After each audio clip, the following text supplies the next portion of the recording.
Elves and Heroes ***** e-text prepared by Ted Garvin, Brett Kuntz, and Project Gutenberg. Distributed proofreader's editorial note: many paragraphs in the original text ended without punctuation, and this state has been preserved in this Project Gutenberg edition. Elves and Heroes by Donald A. Mackenzie. 1909 to Miss Yule, of Taradale. Preface. The Elves. The immemorial folk beliefs of our native land are passing away, but they still retain for us a poetic appeal, not only on account of the glamour of early associations, but also because they afford us inviting glimpses of the mental habits and inherent characteristics of the men and women of past generations. When we retell the old tales of our ancestors, we sit beside them over the peat fire, and, as we glory with them in their strong heroes, and share their elemental joys and fears, we breathe the palpitating air of that old mysterious world of theirs, peopled by spirits beautiful, and strange, and awe-inspiring. The attitude of the Gael towards the supernatural, and his general outlook upon life in times gone by, was not associated with unbroken gloom, nor was he always an ineffectual dreamer and melancholy fatalist. These attributes belong chiefly to the literary Celt of latter-day conception, the Celt of Arnold and Renan, and other writers following in their wake, who have woven misty impressions of a people whom they have met as strangers, and never really understood. Celtic literature is not a morbid literature. In Highland poetry there is more light than shadow, much symbolism, but no vagueness.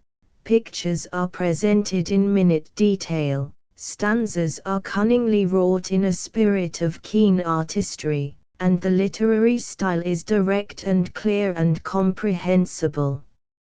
In Highland folklore we find associated with the haunting fear of things invisible common to all peoples in early stages of development, a confident feeling of security inspired by the minute observances of ceremonial practices.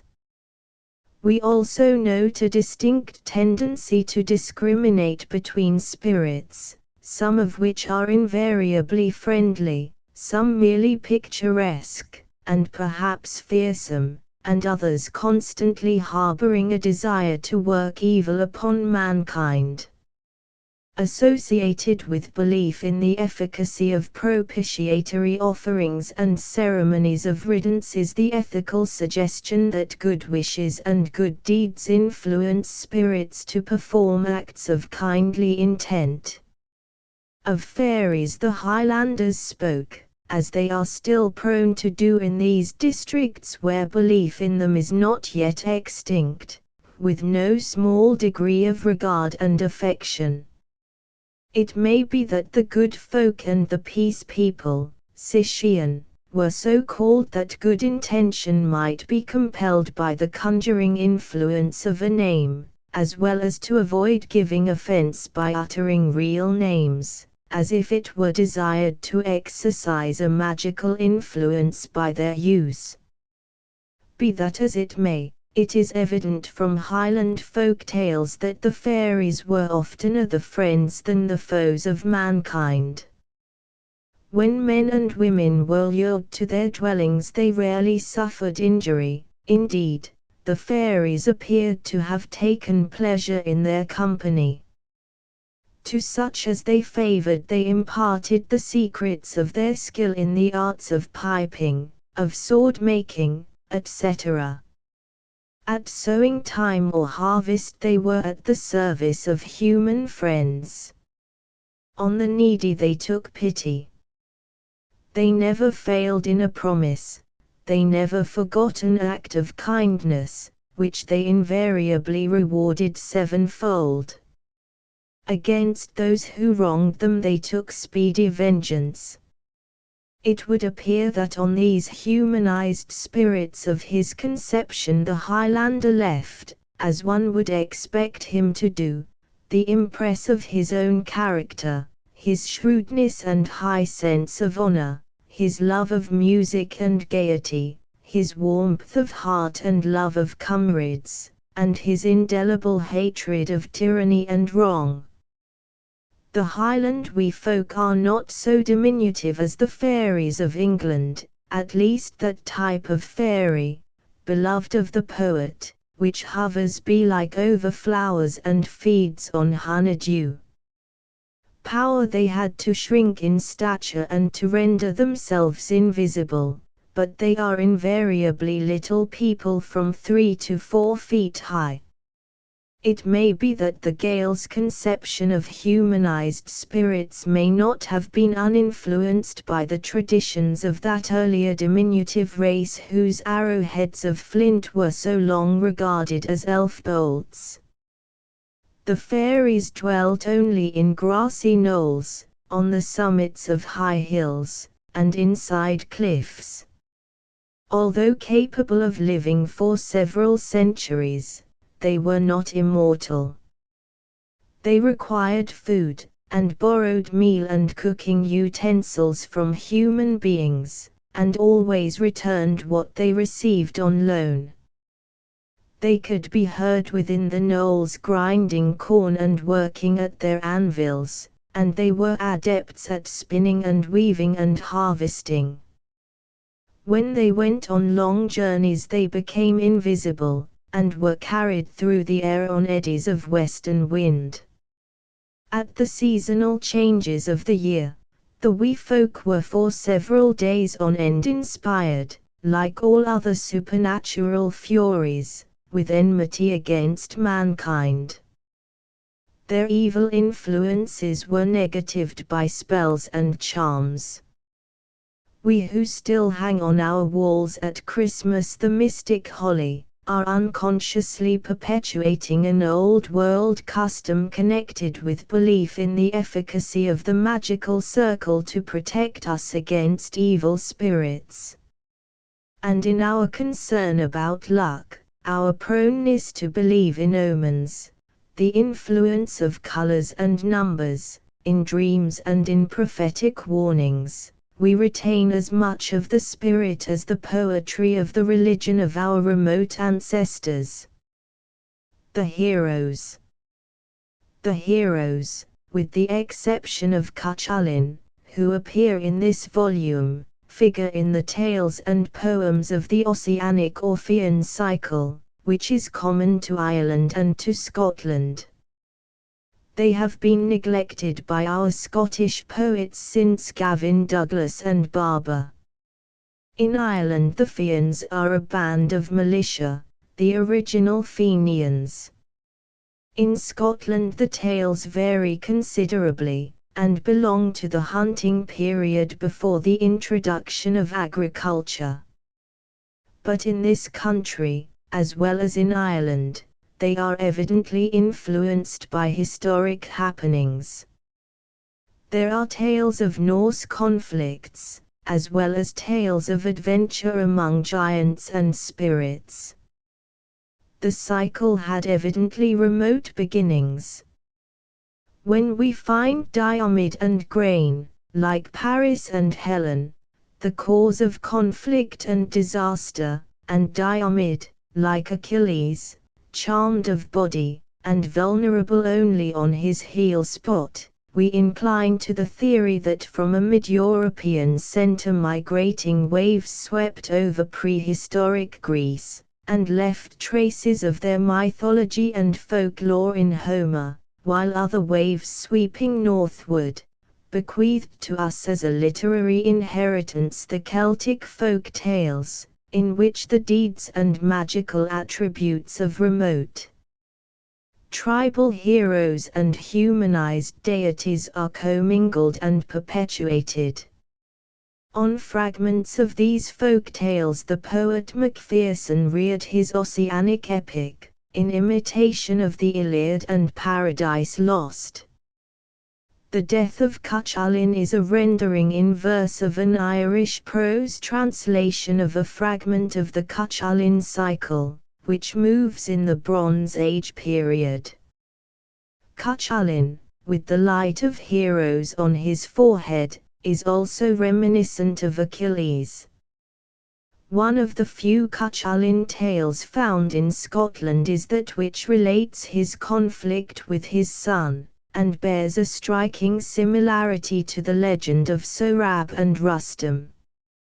Macpherson also drew from this cycle in composing his Ossian, and mingled it with the other, with which it has no connection. The third great Celtic cycle, the Arthurian, bears close resemblances, as Campbell, of the West Highland Tales has shown, to the Fiann cycle, and had evidently a common origin. Its value as a source of literary inspiration has been fully appreciated, but the Fiann and Cuchulainn cycles still await, like virgin soil, to yield an abundant harvest for the poets of the future. Notes on the folk beliefs and tales will be found at the end of this volume. Some of the short poems have appeared in the Glasgow Herald and Inverness Courier. The 3 tales appeared in the Celtic Review. Contents. Preface. The wee folk, the remnant Bannock, the Banshee Con, son of the Red, the Song of Goll, the Blue Men of the Minch, the Yorisk, the Nimble Men, my Gunner, the Gruagach, the Little Old Man of the Barn, yon Fairy Dog, the Water Horse, the Changeling, my Fairy Lover, the Fians of Knockfarrell, her evil eye, a cursing Leobards, warning Tobam, who I, a sleepy song, Song of the Sea, the Death of Cuchulainn, lost songs, other poems. The Dream Free Will Strife sonnet out of the mouths of babes, notes the wee folk. In the knoll that is the greenest, and the grey cliff side, and on the lonely ben top the wee folk bide, they'll flit among the heather, and trip upon the brae, the wee folk, the green folk, the red folk and grey. As o'er the moor at midnight the wee folk pass, they wisp among the rushes and o'er the green grass, all through the marshy places they glint and pass away, the light folk, the lone folk, the folk that will not stay. O many a fairy milkmaid with the one eye blind, is mid the lonely mountains by the red deer hind, not one will wait to greet me, for they have naught to say, the hill folk, the still folk, the folk that flit away.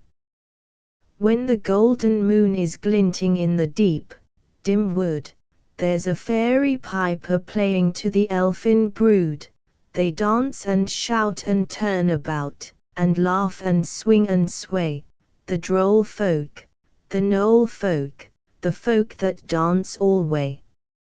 O we that bless the wee folk have naught to fear, and ne'er an elfin arrow will come us near, for they'll give skill in music, and every wish obey, the wise folk, the peace folk, the folk that work and play.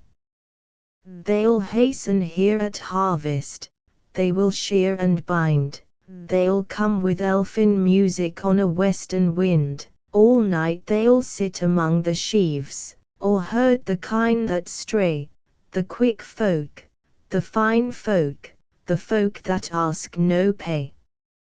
Betimes they will be spinning the while we sleep, they'll clamber down the chimney, or through keyholes creep, and when they come to borrow meal we'll ne'er them send away, the good folk, the honest folk, the folk that work alway.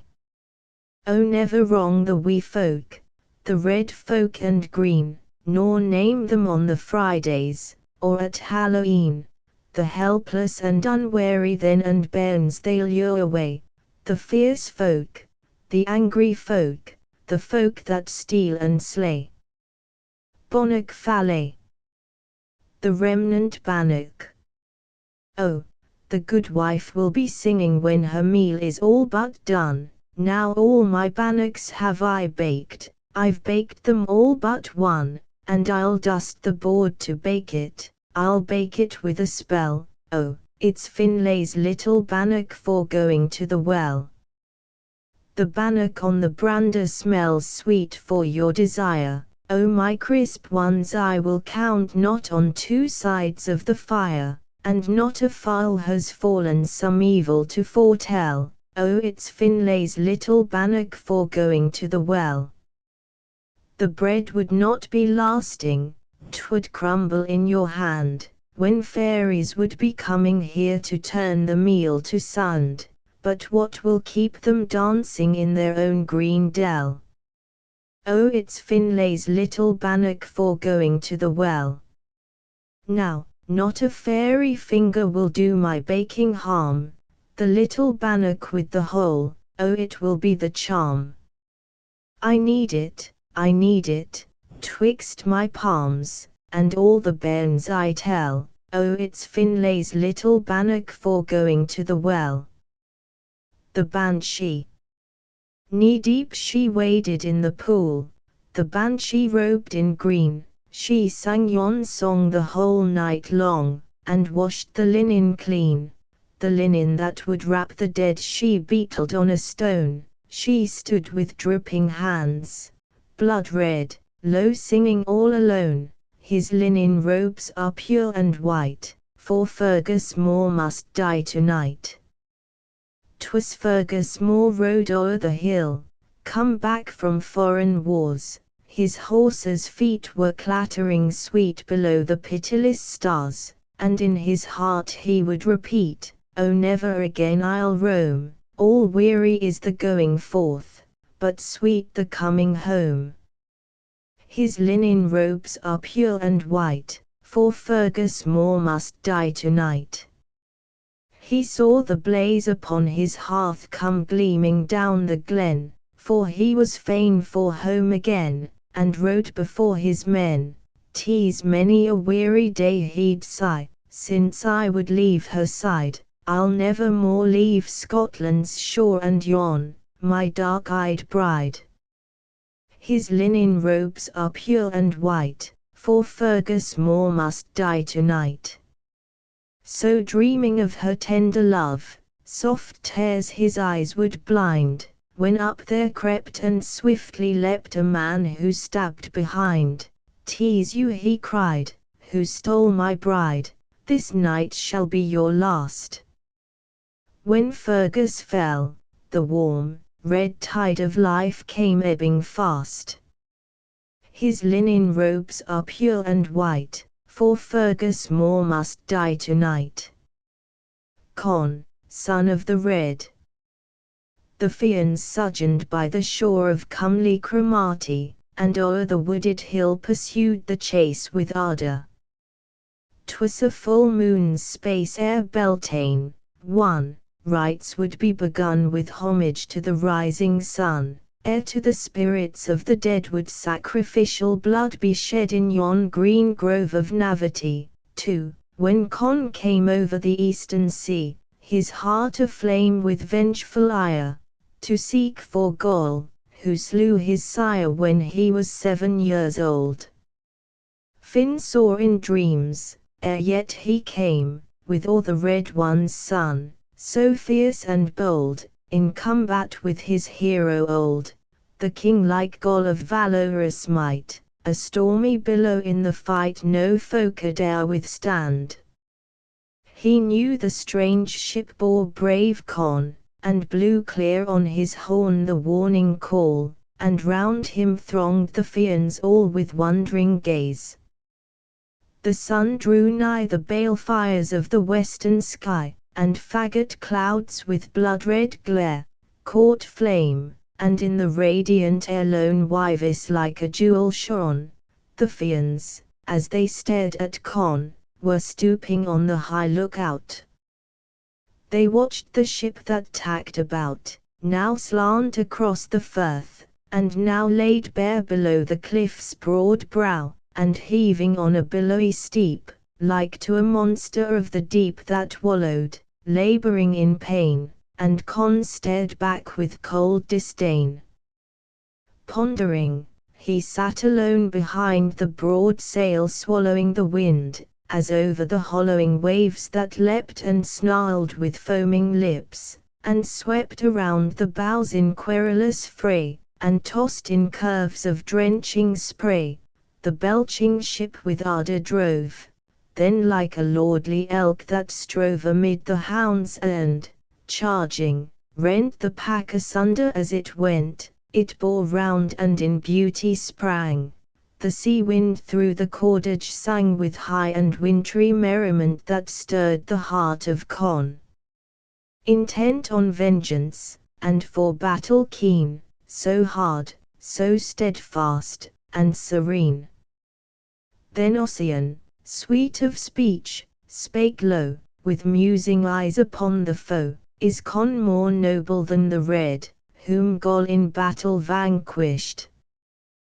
The Red was fiercer, Conan cried. "Nay, Con is nobler," Finn replied, "more comely, stalwart, mightier far. What sayest thou, Goll, my man of war?" Then Goll made answer on the steep, nor ceased to gaze on Con full deep. His equal never came before across the seas to Alban shore, nor ever have I peered upon a nobler, mightier man than Con. The ship flew seaward, tacking wide, contending with the wind and tide, and when upon the broad stream's track it baffled hung, or drifted back, with grunt and shriek, like battling boars. The shock and swing of bladed oars came sounding o'er the sea. The dusk grew round the twilight, like a husk that holds a kernel choice, and keen, cold stars impaled the sky serene, when Con's ship through the slackening tide drew round the wistful bay and wide, behind the headlands high that snout the seas like giant whales, and spout the salt foam high and loud. Then sighed the gasping men who all day plied their oars in plunging seas, with hands grown stiff, and arms, like twisted bands drawn numbly, as they rose outspent, and staggering from their benches went the sail-napped quarrelling, and drank the wind in broken gasps, and sank with sullen pride upon the boards, and smote the mast and shook the cords. Darkly loomed that alien land, and darkly lowered the Fian band, for hovering on the shoreland grey the ship they followed round the bay, nor sought the sheltering woods until the shadows folded o'er the hill full heavily, and night fell blind, and laid its spell upon the wind. The swelling waters sank with sip and hollow gurgle round the ship. The long mast rocked against the dim, soft heaven above the headland's rim. But while the seaman crouched to sleep, Con sat alone in reverie deep, and saw before him in amaze the mute procession of his days, in gloom and glamour wending fast, his heart a hungering for the past. Again he leapt, a tender boy, to greet his sire with eager joy, when he came over the wide North Sea, enriched with spoils of victory. Then heavily loomed that fateful morn when tidings of his fall were borne from Alban shore. Again he saw the youth who went alone with awe to swear the avenging oath before the smoking altar red with gore. Ah! Strange to him it seemed to be that hour was drawing nigh when he would vengeance take. And still more strange, O sorrow! It would bring no change though blood for blood be spilled, and life for life be taken in fierce strife. 'Twill ne'er recall the life long sped, or break the silence of the dead. But when he heard his mother's wail, once more uplifted on the gale, moaning the Red who ne'er returned, his cheeks with sudden passion burned, and darkly frowned that valiant man, as through his quivering body ran the lightnings of impelling ire and impulses of fierce desire, that surged, with a consuming hate against a world made desolate, unceasing and unreconciled, and ever clamoring, like wild, dark-deeded waves that stun the shore, and through the anguished twilight roar the hungry passions of the wide and gluttonous deep unsatisfied. To the shredding dawn in beauty spread its shafts of splendor, golden red, high over the eastern heaven, and broke through flaking clouds in silvern smoke that burst aflame, and fold o'er fold, let loose their oozing floods of gold, splashed over the foamless deep that lay tremulous and clear. In fiery play the rippling beams that swept between the sea-cleft Sutor crags serene, broke quivering where the waters bore the soft reflection of the shore. The pipes of morn were sounding shrill through budding woods on plain and hill, and stirred the air with song to wake the sweet-toned birds within the brake. The Fians from their sheilings came, with offerings to the god Aflame, and round them thrice they sunwise went, then naked-kneed in silence bent beside the pillar stones. But now brave Con upon the ship's high prow raised his burnished blade on high, and calls on Woden and on Ty with boldness, to avenge the death of his great sire. In one deep breath he drains the hero's draught that burns with valor of the gods, then turns his long-sought foe to meet.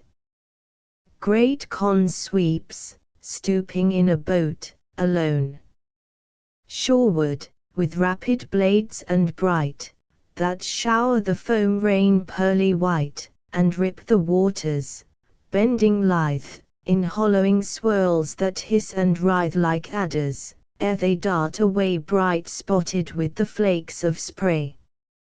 When, furrowing the sand, he drew his boat the shallowing water through, a giant he in stature rose straight as a mast before his foes, with head thrown high, and shoulders wide and level, and set back with pride. His bared and supple arms were long as shapely oars, firm as a thong his right hand grasped his gleaming blade, gold-hilted, and of keen bronze made in leaf-end shape. With stately stride he crossed the level sands and wide, then on his shield the challenge gave, his broad sword thundering like a wave, for single combat. Red as gold his locks upon his shoulders rolled, a brazen helmet on his head flashed fire, his cheeks were white and red, and all the Fians watched with awe that hero young with knotted jaw, whose eyes, set deep, and blue and hard, surveyed their ranks with cold regard, while his broad forehead, seamed with care, drooped shadowily. His eyebrows fair were sloping sideways o'er his eyes with pondering o'er the mysteries. The eyes of all the Fians sought heroic Groll, whose face was wrought with lines of deep, perplexing thought, for gazing on the valiant Con, he mourned that his own youth was gone, when, strong and fierce and bold, he shed the life-blood of the boastful Red, whom none save he would meet. He heard the challenge, and nor spake, nor stirred, nor feared, but now grown old, when hate and lust of glory satiate, his heart took pride in Con, and shared the kinship of the brave. Who dared to meet the Viking bold, if he the succor of the band, should be found faltering or in despair? Until that day the Fians ne'er of one man had such fear. Old Goll sat musing on a grassy knoll, they deemed he shared their dread. Not so wise Finn, who spake forth firm and slow, Goll, son of Morna, peerless man, the keen desire of every clan, far famed for many a valiant deed, strong hero in the time of need. I vaunt not Con, nor deem that thou dost falter, save with meekness, now, but why shouldst thou not take the head of this bold youth, as of the Red, his sire, in other days? Goll spake, O noble Finn, for thy sweet Sark mine arms I'd seize with ready hand, although to answer thy command my blood to its last drop were spilled, by Crom. Were all the Fians killed, my sword would never fail to be a strong defence to succour thee. Upon his hard right arm with haste his crooked and pointed shield he braced, he clutched his sword in his left hand, while round that hero of the band the Fian warriors pressed, and praised his valour. Mute was Goll. They raised, smiting their hands, the battle cry, to urge him on to victory. The one-eyed Goll went forth alone, his face was like a mountain stone, cold, hard, and grey, his deep-drawn breath came heavily, like a man nigh death, but his firm mouth, with lips drawn thin, deep sunken in his wrinkled skin, was cunningly crooked, his hair was white, on his bald forehead gleamed a bright and livid scar that Con's great sire had cloven when their swords struck fire. Burly and dauntless, full of might, old Goll went humbly forth to fight with arrogant Con. It seemed the Red in greater might was from the dead, restored in his fierce son. A deep swift silence fell, like sudden sleep, on all the Fians waiting there in sharp suspense and half despair. The morn was still. A skylark hung in mid-air fluttering, and sung a lullaby that grew more sweet amid the stillness, in the heat and splendor of the sun. The lisp of faint wind in the herbage crisp went past them, and around the bare and foam-striped sandbanks gleaming fair, the faintly panting waves were cast by the wan deep fatigued and vast.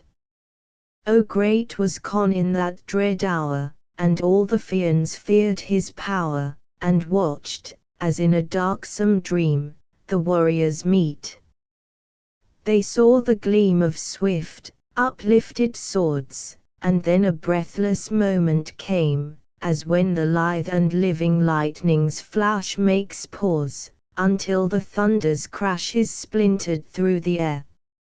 Loud o'er the blue sea and the shining shore broke forth the crash of arms. The roll of Con's fierce blows that baffled Goll on sword and shield resounding rang, while that old warrior stooped and sprang sideways, and swerved, or backward leapt, as swiftly as the bronze blade swept above him and around. He swayed, stumbling, but rose. But, though his blade was ever nimble to defend, the Fians feared the fight would end in victory for Con. 'Twas like as when an eagle swoops to strike, but swerves with fluttering wings, as nigh its head a javelin gleams. A cry that banished fear of Con's great blows from out the Fian ranks arose, as, like a plumed reed in a gust, Goll suddenly stooped, a deadly thrust that drew the first blood in the fray he darting gave. With quick dismay the valiant Con drew back. Again he leapt at Goll, but sought in vain to blind him with his blows that fell like snowflakes on a sullen well, for Goll was calm, while great Con raged, as hour by hour the conflict waged. He was a blast-defying tree, a crag that spurned a furious sea, and all the Fians with one mind set firm their faith in Goll. The wind rose like a startled bird from out the heather at the huntsman's shout. In swift and blustering flight at noon the sun rolled in a cloudy swoon dimly, and over the rolling deep gust followed gust with shadowy sweep, and waves that streamed their snowy locks were tossing high against the rocks seaward, while round the sands ebbed wide scrambled the fierce devouring tide. O, Conn was like a hound at morn, that springs upon an elk forlorn among the hills. He was a proud cascade that leaps a cliff with loud unspending fall. So fierce, so fair was arrogant Conn, but Goll fought there keen-eyed, with ready guard, at bay. He was as a boar in that fierce fray. The waves were humbled on the shore, and silent fell, amid the roar and crash of battle. Mute and still the Fians watched, while on the hill the little elves came out and gazed, to be amused and were amazed. They saw upon the shrinking sands the warriors with restless hands and busy blades, with shields that rose to buffet the unceasing blows.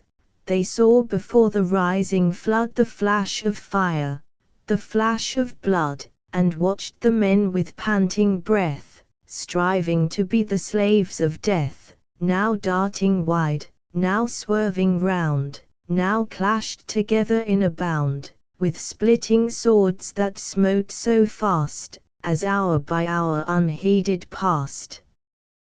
The sands were torn and tossed like spray before the whirlwind of the fray, that waged in fury till the sun sank, and the day's last loops were spun. Then terrible was Goll. He rose a tempest of increasing blows, more furious and fast, as dim, uncertain twilight fell. More grim and great he grew as, looming large, he fought, and pressing to the marge of ocean, he o'erpowered and drave the Viking hero back, till wave o'er ready wave that hurried fleet, snuffled and snarled about their feet. Then with a mighty shout that made the rocks around him ring, his blade swept like a flash of fire to smite the last fell blow in that fierce fight. So great Conn perished like the red by Goll's left hand, his life blood spread over the quenching sands where rolled his head entwined with locks of gold. Then passed like thunder o'er the sea the Fian shout of victory. And, trembling on the tossing ships, the Vikings heard, with voiceless lips and dim, despairing eyes. Alone stood Goll, and like a silent stone bulking upon a benside bear, he bent above the hero fair, remembering the mighty red, and wondering that Conn lay dead. Footnote 1, May Day. Footnote 2, Traditional Holy Hill, the Song of Goll. O son of the red, undone and laid dead, the blood of a hero my cold blade hath shed.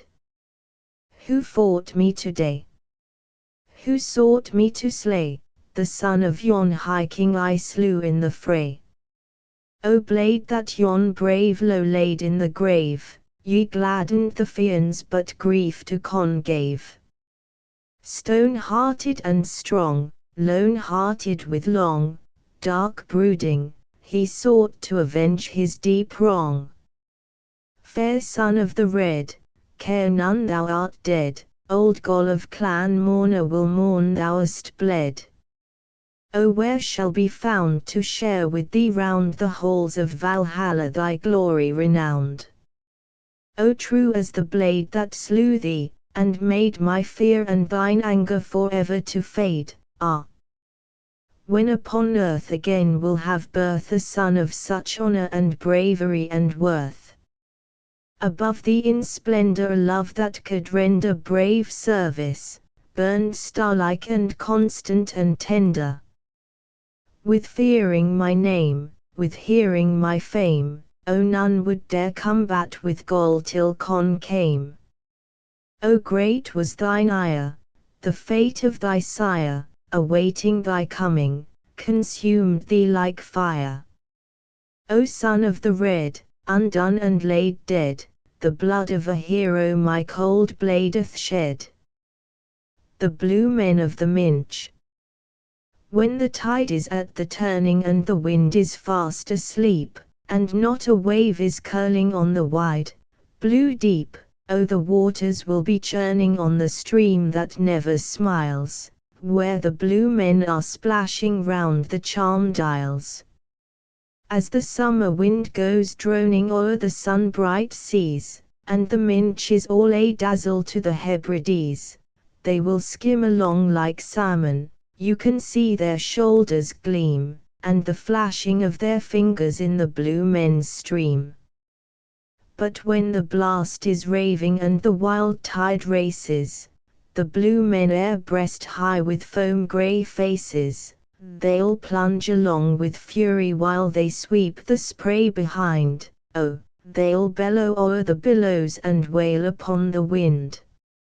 And if my boat be storm-tossed and beating for the bay, they'll be howling and be growling as they drench it with their spray, for they'd like to heel it over to their laughter when it lists, or crack the keel between them, or stave it with their fists. Oh weary on the blue men, their anger and their wiles. The whole day long, the whole night long, they're splashing round the isles, they'll follow every fisher, ah! They'll haunt the fisher's dream, when billows toss, oh who would cross the blue men's stream? The Yorisk. Oh the night I met the Yorisk on the wide, lone moor. Ah! Would I be forgetting of the thing that came with me? For it was big and black as black, and it was dour as dour, it shrank and grew and had no shape of aught I e'er did see. For it came creeping like a cloud that's moving all alone, without the sound of footsteps, and I heard its heavy sighs. Its face was old and grey, and like a lichen-covered stone, and its tangled locks were dropping o'er its sad and weary eyes. Oh, it's never the word it had to say in anger or in woe, it would not seek to harm me that had never done it wrong, as fleet, oh like the deer, I went panting slow, the wussome thing came with me on that lonely road and long. Oh eerie was the Yorisk that convoyed me o'er the moor. When I was all so helpless and my heart was full of fear, nor when it was beside me or behind me was I sure, I knew it would be following, I knew it would be near. The nimble men. Aurora Borealis. When Angus or the wizard, his fearsome wand will raise, the night is filled with splendor, and the north is all ablaze, from clouds of raven blackness, like flames that leap on high, all merrily dance the nimble men across the northern sky. Now come the merry maidens, all gowned in white and green, while the bold and ruddy fellows will be flitting in between, oh to hear the fairy piper who will keep them tripping by, the men and maids who merrily dance across the northern sky. Oh the weird and wussome music, and the never faltering feet. Oh their fast and strong embraces, and their kisses hot and sweet. There's a lost and languished lover with a fierce and jealous eye, as merrily flit the nimble folk across the northern sky. So now the dance is over, and the dancers sink to rest. There's a maid that has two lovers, and there's one she loves the best. He will cast him down before her, she will raise him with a sigh, her love so bright who danced tonight across the northern sky. Then up will leap the other, and up will leap his clan. Oh, the lover and his company will fight them man to man. All shrieking from the conflict the merry maidens fly. There's a battle royal raging now across the northern sky. Through all the hours of darkness the fearsome fight will last. They are leaping white with anger, and the blows are falling fast, and where the slain have tumbled a pool of blood will lie. Oh, it's dripping on the dark green stones from out the northern sky. When yon lady seeks her lover in the cold and pearly morn, she will find that he has fallen by the hand that she would scorn. She will clasp her arms about him, and in her anguish die. Oh, never again will trip the twain across the northern sky. My gunner. When my kine are on the hill, who will charm them from all ill? While I'll sleep at ease until all the cocks are crowing clear. Who'll be herding them for me? It's the elf I fain would see, for they are safe as safe can be when the gunner will be near. He will watch the long weird night, when the stars will shake with fright, or the ghostly moon leaps bright o'er the ben like Beltane fire. If my kine would seek the corn, he will turn them by the horn, and I'll find them all at morn lowing sweet beside the byre. Croumba's bard has second sight, and he'll moan the gunner's plight, when the frosts are flickering white, and the kine are housed till day. For he'll see him perched alone on a chilly old grey stone, nibbling at a bone that we'll maybe throw away. He's so hungry, he's so thin, if he'd come we'd let him in, for a rag of fox's skin is the only thing he'll wear. He'll be chittering in the cold as he hovers round the fold, with his locks of glimmering gold twined about his shoulders bare. The Gruagach. Milkmaid's Song. The lightsome lad wi' yellow hair, the elfin lad that is so fair, he comes in rich and braw attire, to loose the kine within the byre. My lightsome lad, my leering lad, he's tittering here, he's tittering there, I'll hear him plain, but seek in vain to find my lad wi' yellow hair. He's dressed so fine, he's dressed so grand, a supple switch is in his hand, I've seen while I a milking sat the shadow of his beaver hat. My lightsome lad, my leering lad, he's tittering here, he's tittering there, I'll hear him plain, but seek in vain to find my lad wi' yellow hair. My chuckling lad, so full o' fun, around the corners he will run, behind the door he'll sometimes jink, and blow to make my candle blink. My lightsome lad, my leering lad, he's tittering here, he's tittering there, I'll hear him plain, but seek in vain to find my lad wi' yellow hair.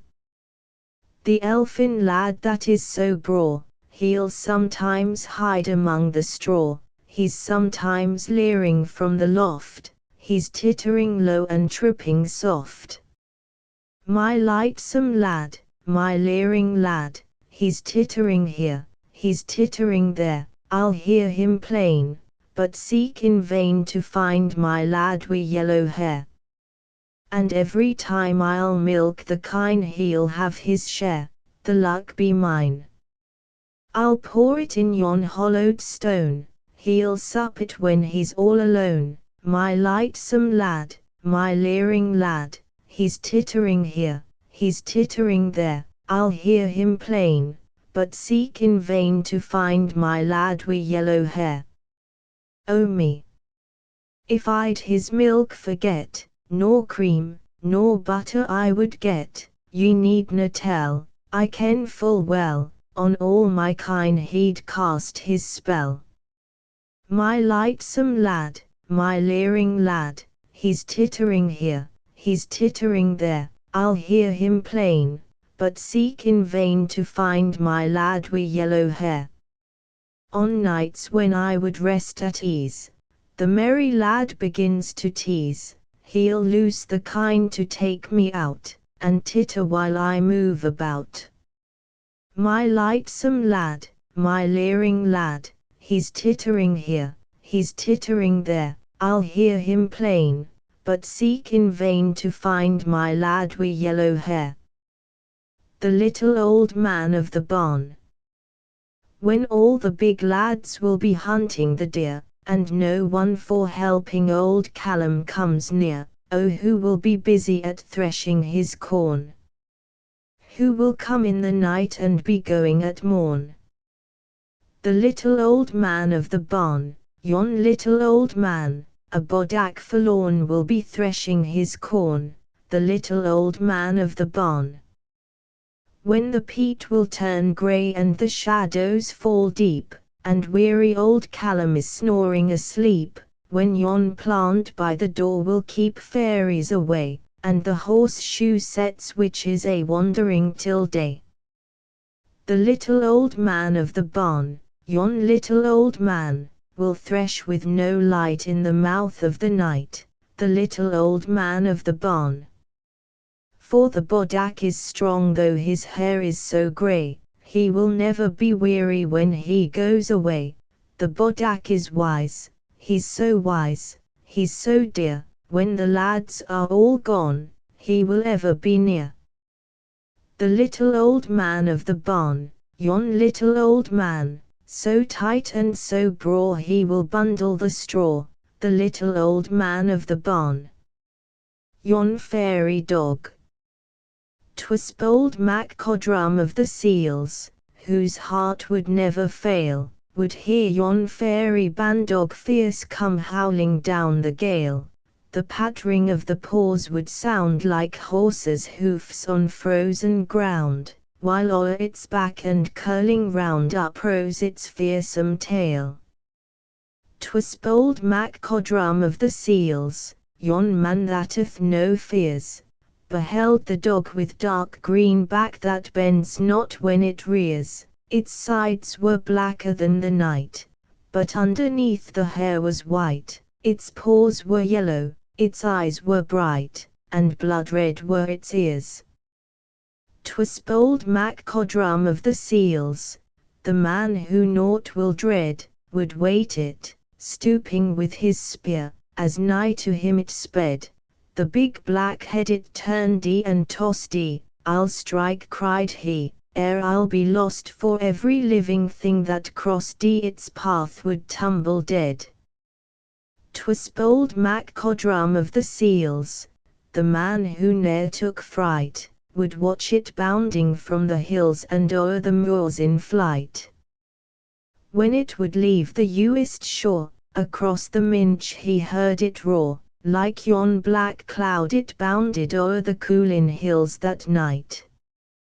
The water horse. Oh, the water horse will come over the heath, with the foaming mouth and the flashing eyes. He's black above and he's white beneath. The hills are hearing the awesome cries. The sand lies thick in his dripping hair, and his hoofs are twined with weeds and wear. Alas! For the man who would clutch the mane, there's no spell to help and no charm to save. Who rides him will never return again, were he as strong, oh were he as brave as Finn Macca, of whom they'll tell, he thrashed the devil and made him yell.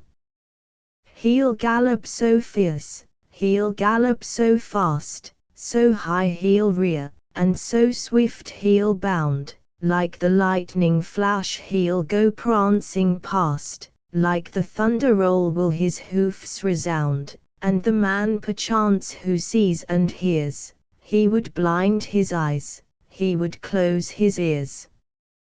The horse will bellow, the horse will snort, and the gasping rider will pant for breath. Let the way be long, or the way be short, it will have one end, and the end is death.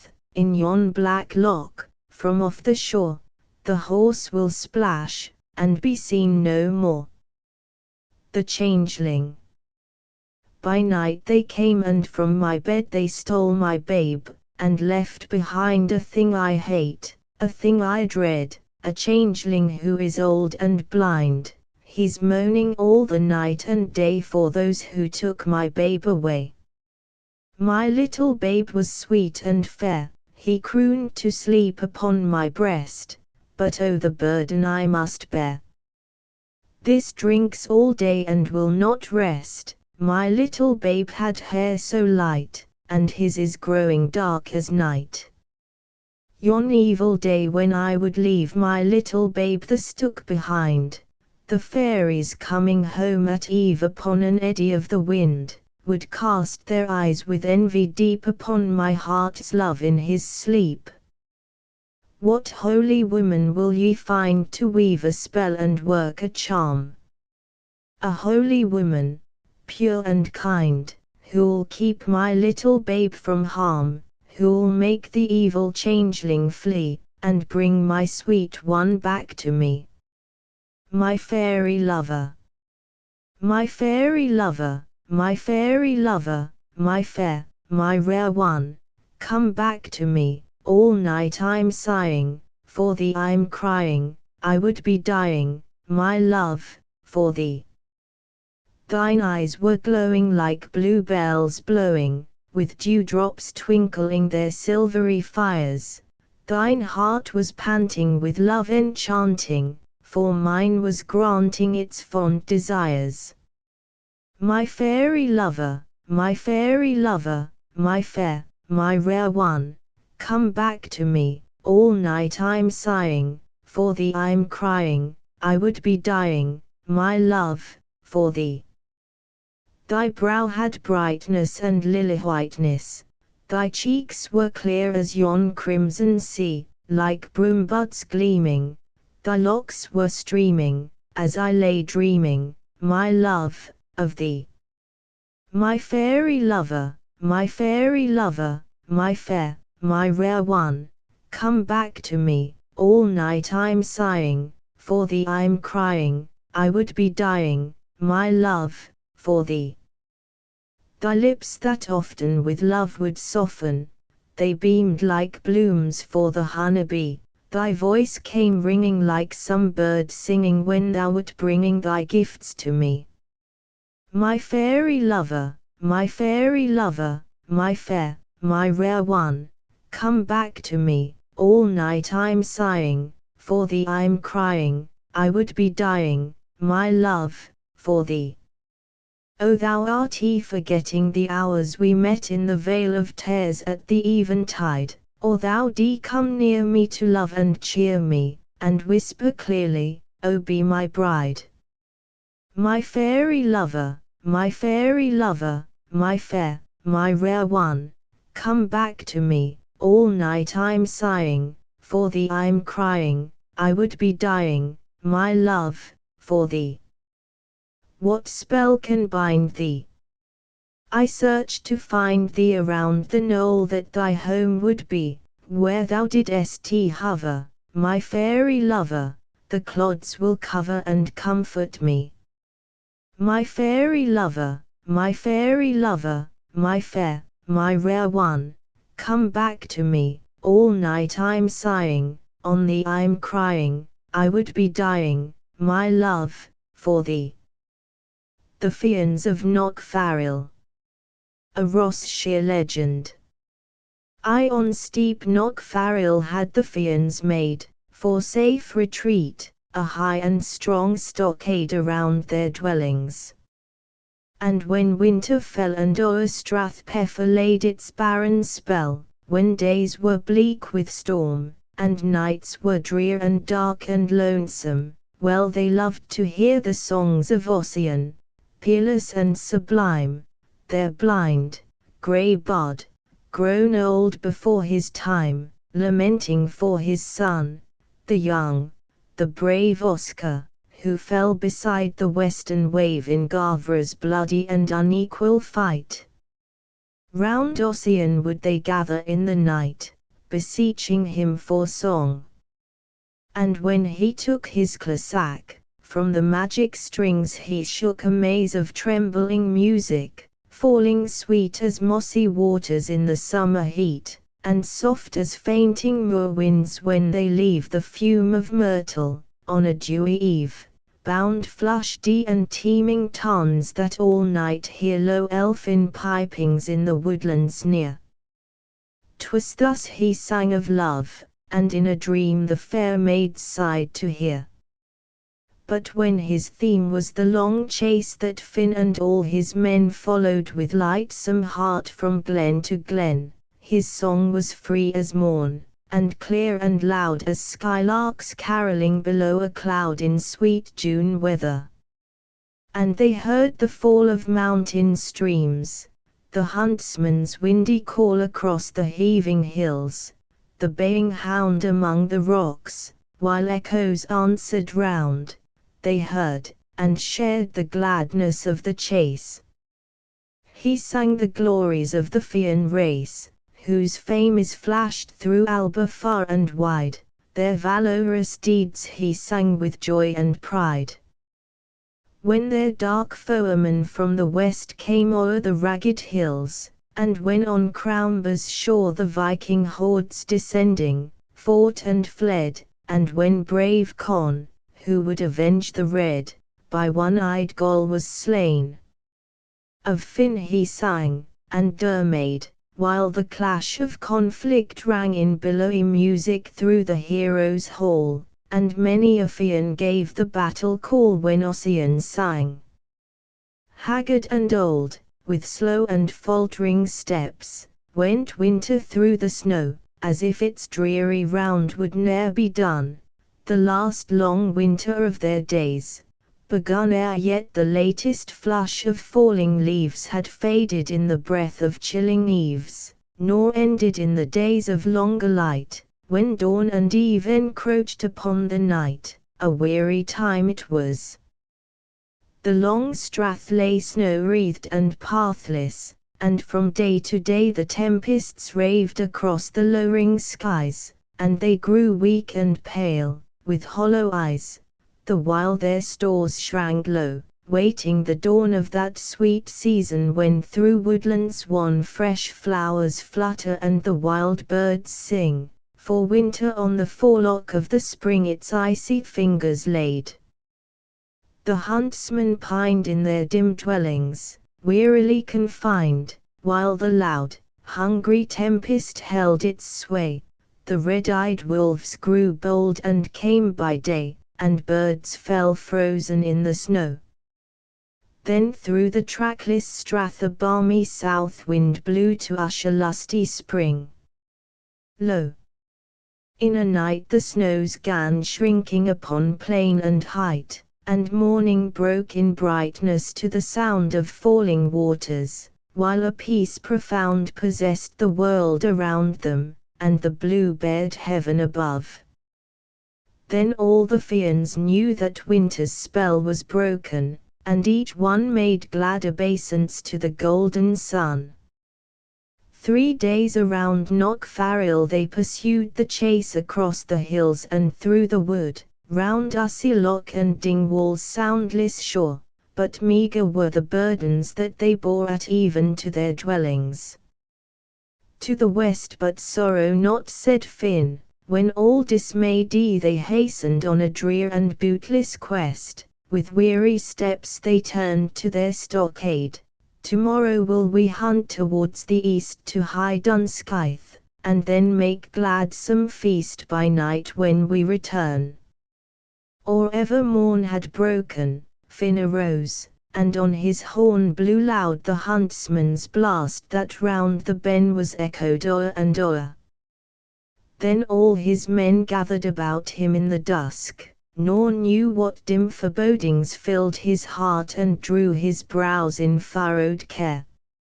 His eyes a gleam still stared upon the horrors of a dream of evil omen that in vain he sought to solve.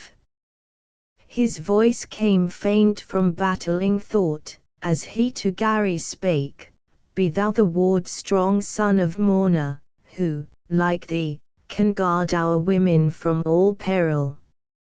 Gary turned from Finn in sullen silence, for he yearned to join the chase once more. In stature he was least of all the tribe, but none could be more fierce in conflict, fighting in the van, than that grim, wolfish, and misshapen man.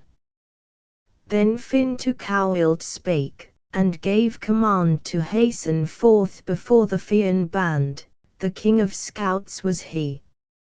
And like the deer he sped to find if foeman had come near, fierce, swarthy hillmen, waiting at the fords for combat eager, or red Viking hordes from out the northern isles.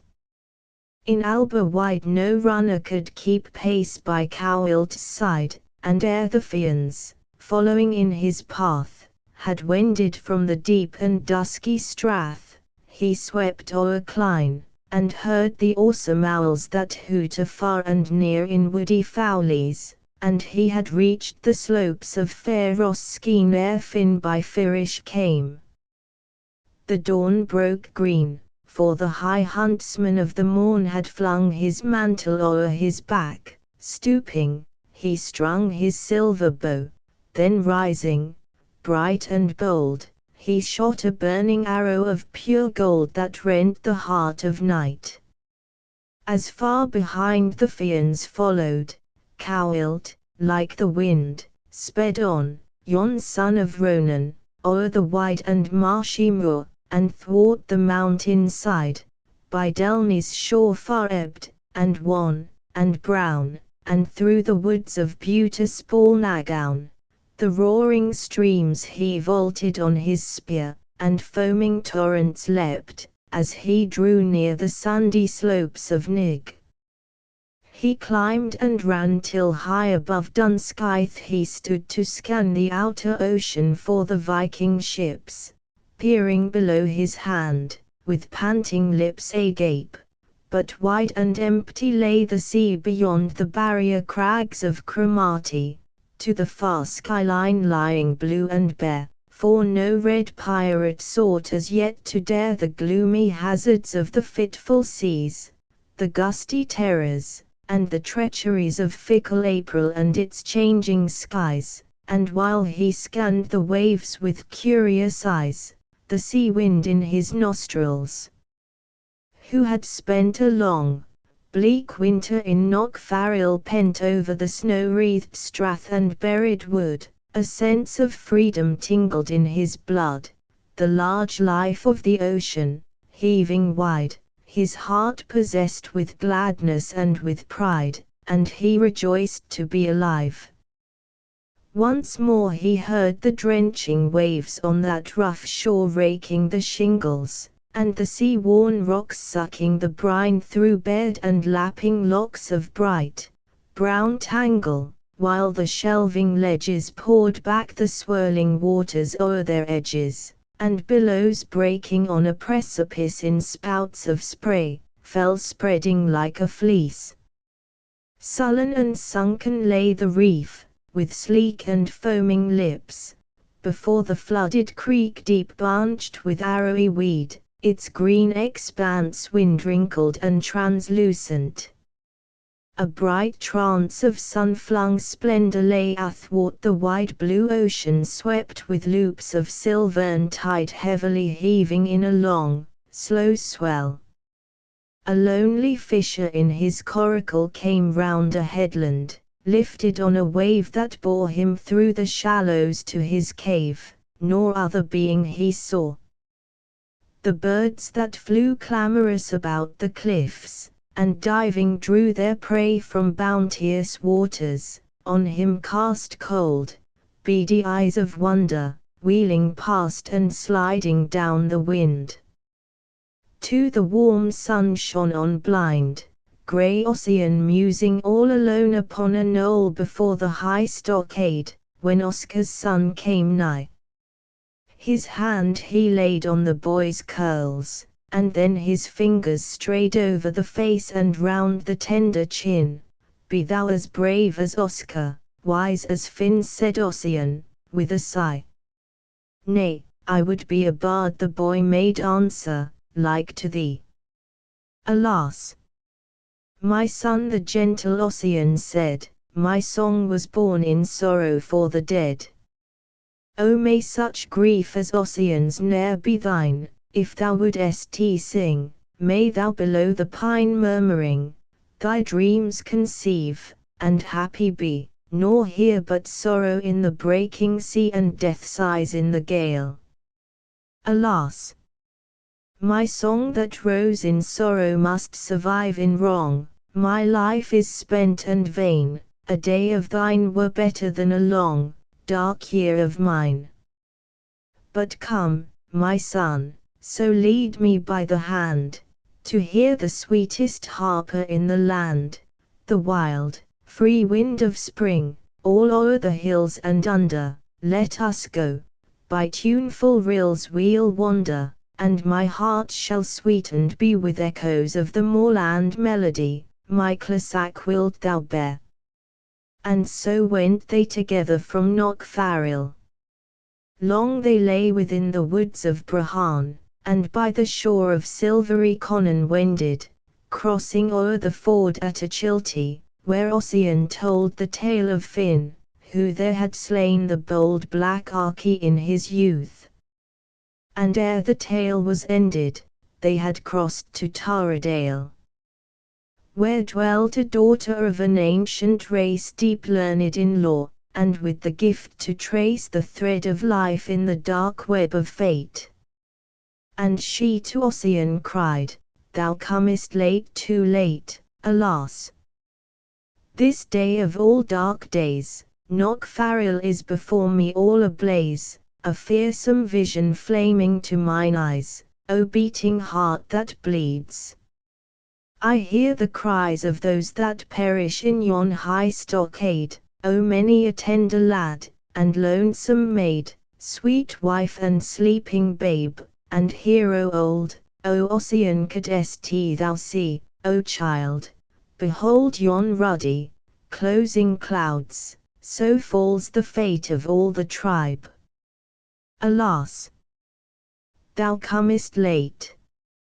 3 When Ossian from Knockfarrel went, a band of merry maidens, trooping hand in hand, came forth, with laughing eyes and flowing hair, to share the freedom of the morning air. Adown the steep they went, and through the wood where Gary splintered logs in sullen mood, pining to join the chase.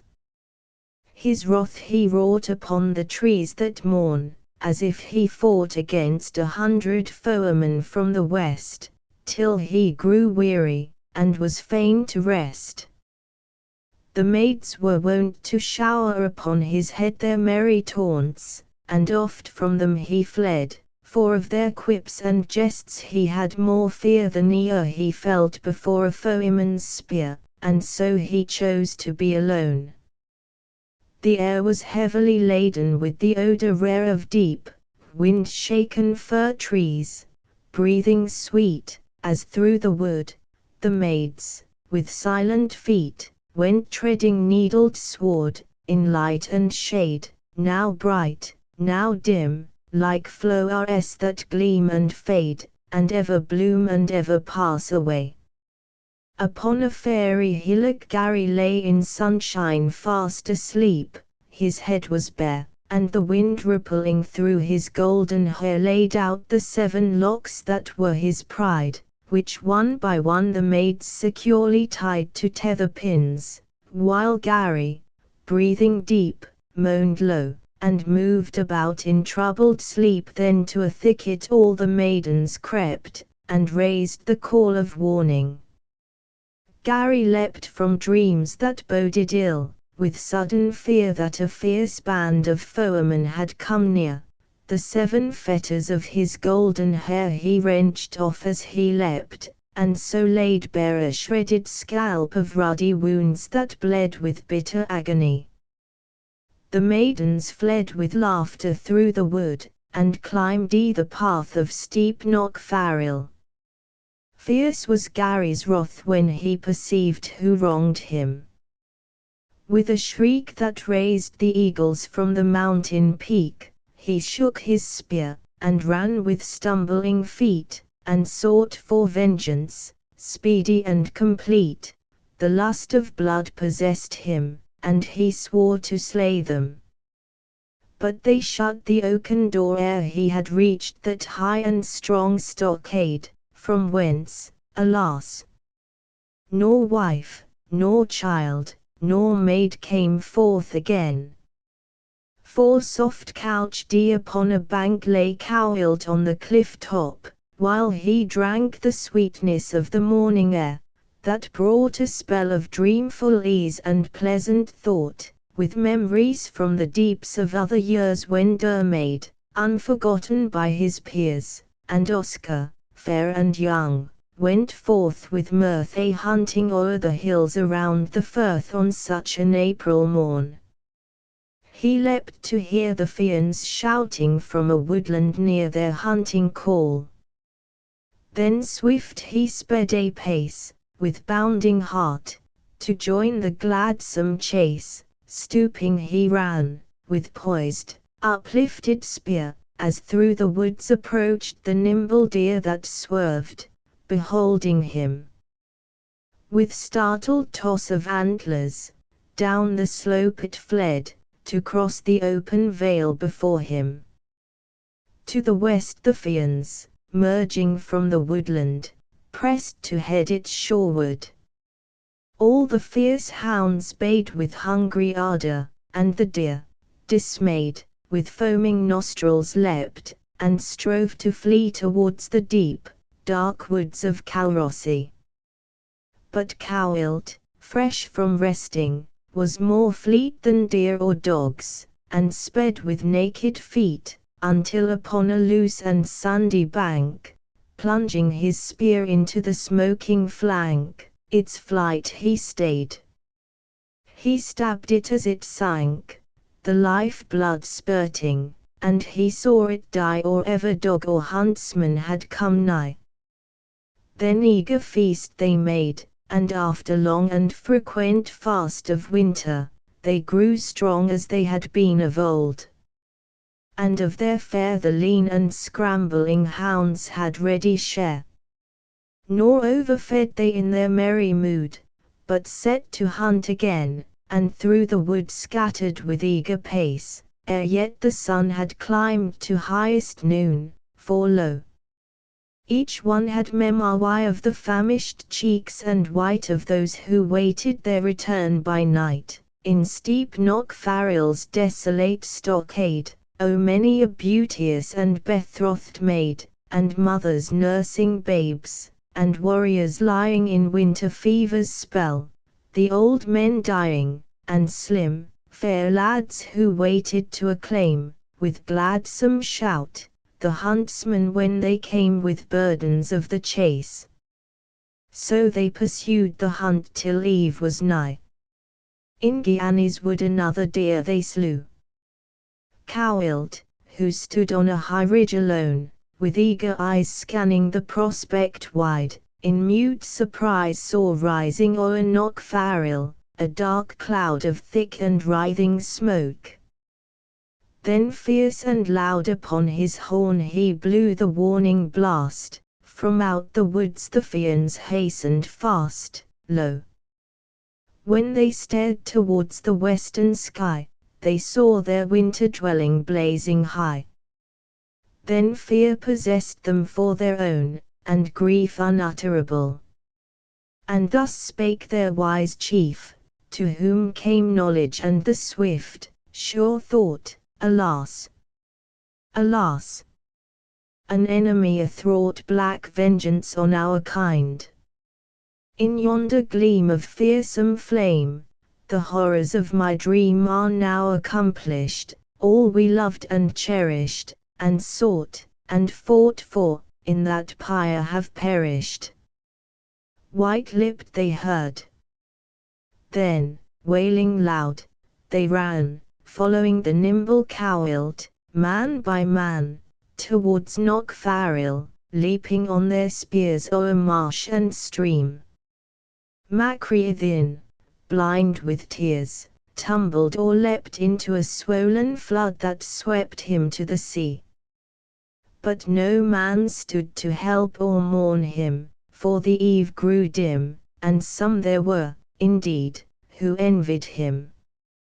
Via snarls the wolf at bay within the wood on huntsmen and their hounds, so Gary stood raging before the women who had made secure retreat within the high stockade. He cursed them all, and their loud laughter rang more bitter to his heart than the pang of his fierce wounds. Then while his streaming blood half blinded him, he hastened to the wood, and a small tree upon his shoulders bore, and fixed it fast against the oaken door, that none might issue forth. Then once again towards the wood he turned, but all in vain the women waited his return, till they grey weary. For in pain and wrath he lay in a close thicket, brooding o'er his shame, and panting for revenge. Then Finn's wife came to set the women to the wheel and loom, with angry chiding, and a heavy gloom fell on them all. Who knoweth, thus she spake, what evil may the Fian men o'ertake this day of evil omens? Yesternight I say the pale ghost of my sire with white and trembling lips. At morn before my sight a raven darted from the wood, and slew a brooding dove. What fear is mine? For who would us defend if our fierce foeman came, when Gary is against us? Much I blame thy wanton deed. The women heard in shame, nor answer made. The sun, with fiery gleam, scattered the Fethawai clouds, as in a dream the spirits of the dead are softly swept from severed visions sweet. A low wind crept around with faltering steps, and, pausing, sighed, then fled to murmur from the mountain side amid the pine tree shade, while all aglow Ben Wyvis bared a crest of shining snow in barren splendor o'er the slumbering strath, while some sat trembling, fearing Gary's wrath, some feared the coming of the foe, and some had vague forebodings, and were brooding dumb, and longed to greet the huntsman. Mothers laid their babes to sleep, and many a gentle maid sighed for her lover in that lone stockade, and one who sat apart, with pensive eye, thus sang to hear the peewee's plaintive cry, _peewee, peewee, crying sweet, crying early, crying late, will your voice be never weary crying for your mate? Other hearts than thine are lonely, other hearts must wait. Peewee, peewee, I'd be flying o'er the hills and o'er the sea, till I found the love I long for wheresoe'er he'd be. Peewee crying, I'd be flying, could I fly like thee, when Gary, who had stanched his wounds, arose, he seized his axe, and 'gan with rapid blows to fell down fir trees. Through the silent strath the hollow echoes rang. With fiendish wrath he made resolve to heap the splintered wood against the door, and burn the hated brood of his tormentors one and all. He hewed an ample pyre, then piled it thick and high, while the sun, sloping to the western sky, proclaimed the closing of that fateful day. But the doomed women little dreamed that they would have such fearsome end. As Gary lay rubbing the fire sticks till they 'gan to glow, he heard a Fian mother singing low, _sleep, oh sleep, I'll sing to thee, Moolakee, oh Moolakee.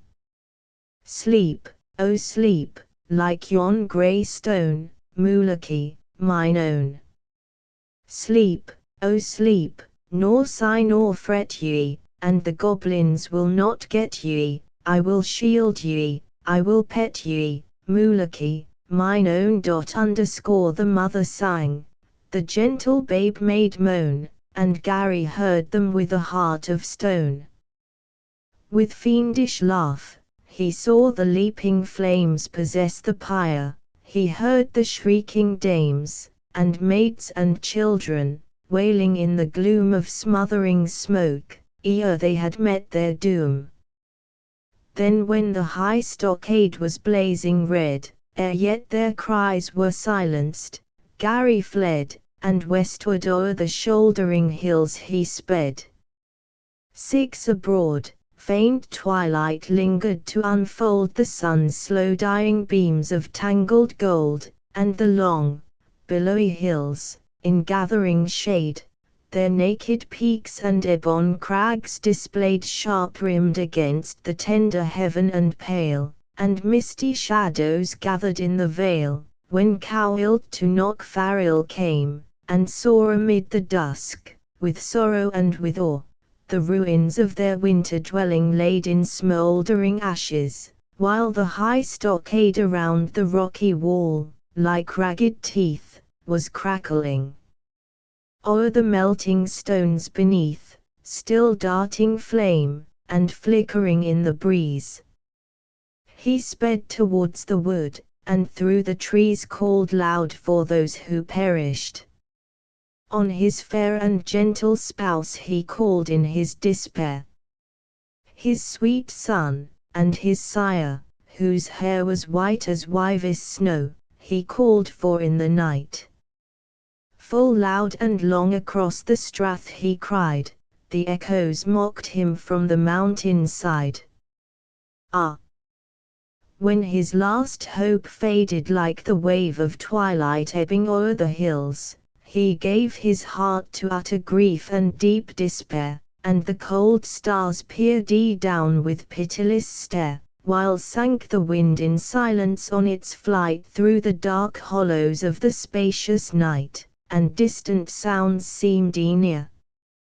In his dismay he heard a Fian calling far away.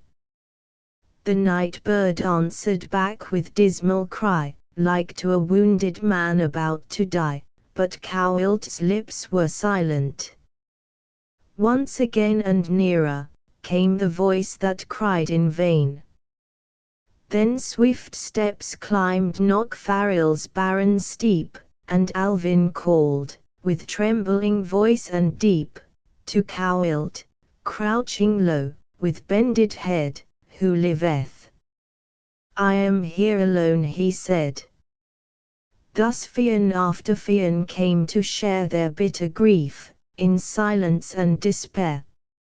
All night they kept lone watch, until the dawn with stealthy fingers o'er the east had drawn its dewy veil and dim. Then Finn arose from deep and sleepless brooding o'er his woes, and spake unto the Fians, who shall rest while flees our evil foeman farther west? Arise. But who hath done this deed?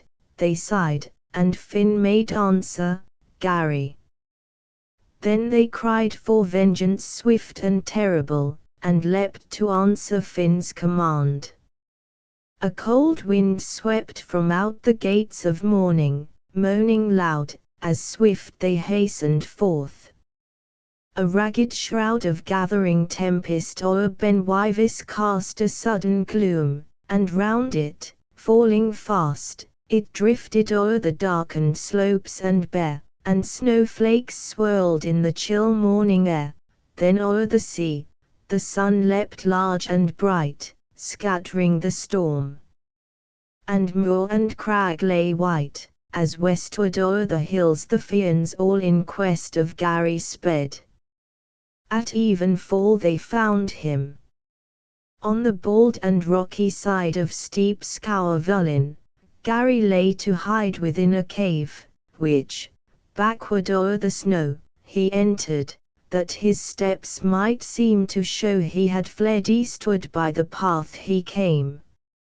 All day he sought to flee them in his shame, watching from lofty crag or deep ravine, and crouching in the heath, with haggard mien, he sought in vain to hide till darkness cast its blinding cloak betwixt them. When at last Finn cried, "Come forth, thou dog of evil deeds, nor respite seek." His limbs like wind-swept reeds trembled and bent beneath him, so he rose and came to meet his friends who were his foes. Then unto Finn he spake with accents meek, "One last request I of the Fians seek, whom I have loved in peace and served in strife. 'Tis thine," said Finn, "but ask not for thy life, for thou art 'mong the Fians." "I would die," said Garry, "with my head laid on thy thigh, and let young Alvin take thy sword, that he may give the death that will mine honour be."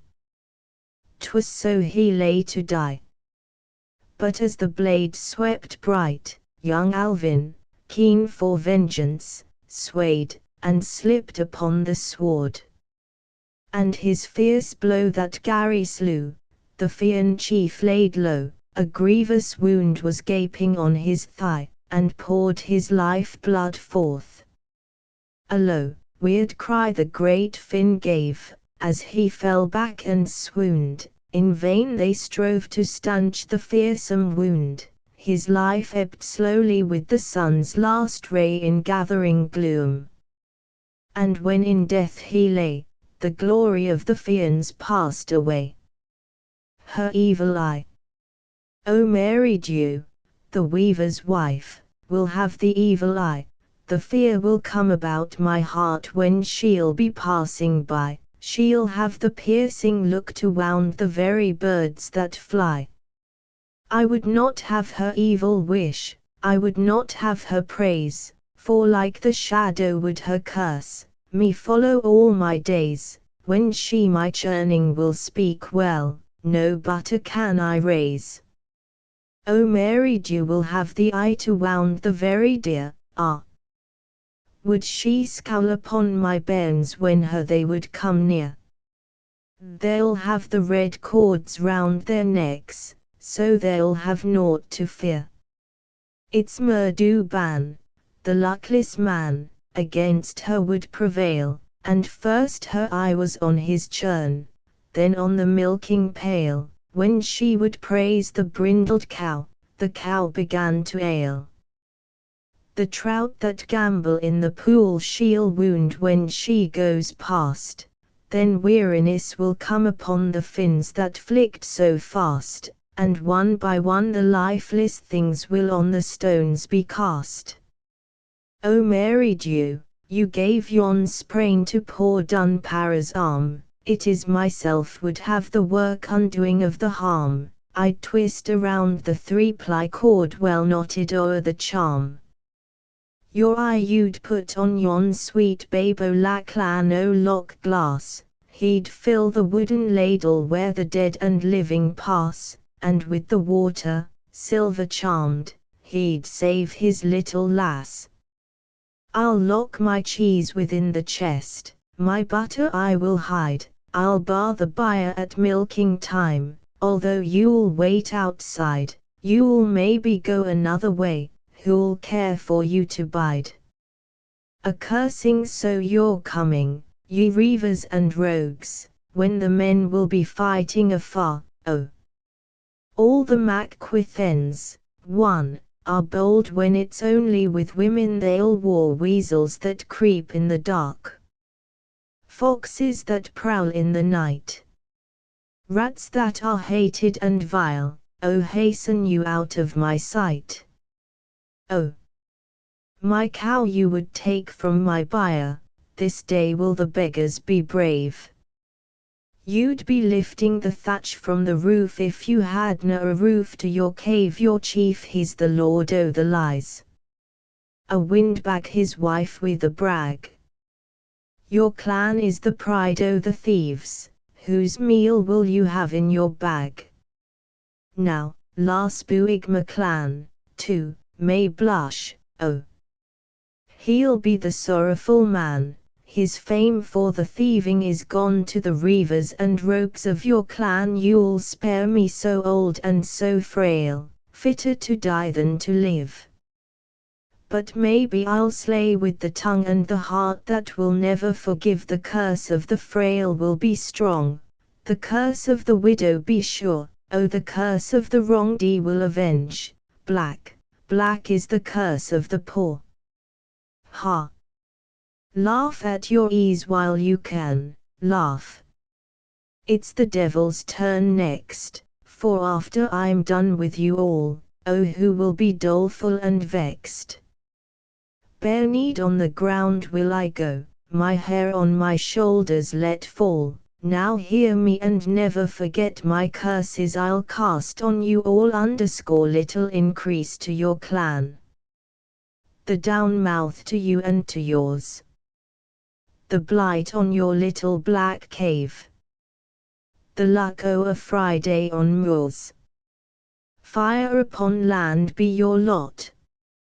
Drowning in storm on the deep. Leave not a son to succeed. Leave not a daughter to weep. Here's the bad meeting to you. Death without priest be your fate.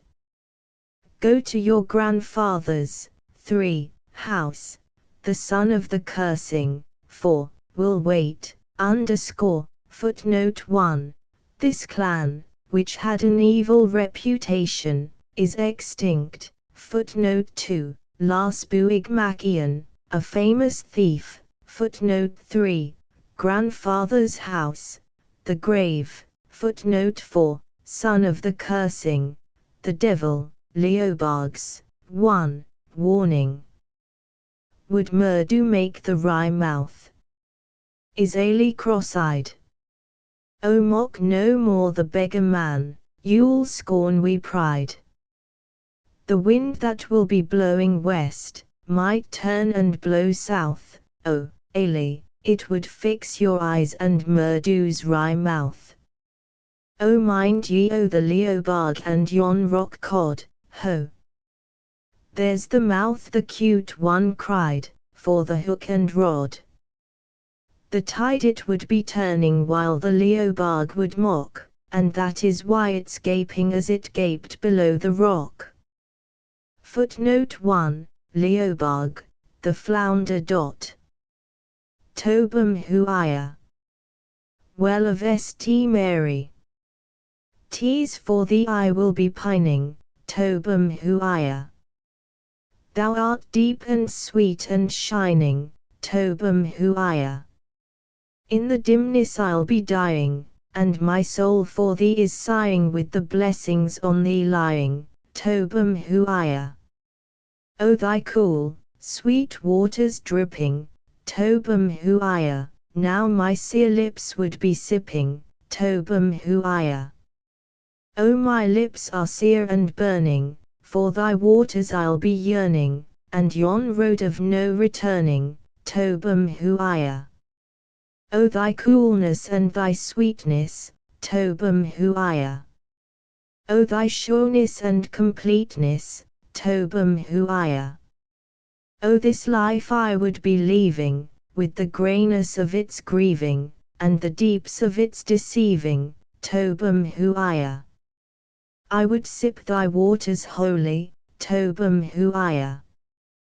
While the drops of life drip slowly, Tobam Huia, till the wings of angel whiteness, with their softness and their lightness, blind me, fold me, in their brightness, Tobam Huia. Sleepy Song. Sung by grain to Diomid in their flight from the Fians. Sleep a little O Diomid, Diomid, sleep in the deep lone cave, sleep a little, little, love whom my love I gave, wearily falls O Diomid, Diomid, wearily falls the wave. Sleep a little, O Diomid, Diomid, sleep, and have never a fear, sleep a little, little, love whom I love so dear, a weary wind, O Diomid, Diomid, a weary wind I hear.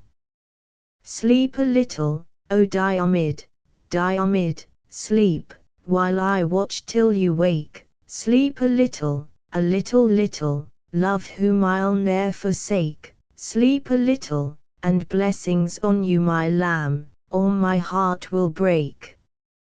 Song of the Sea.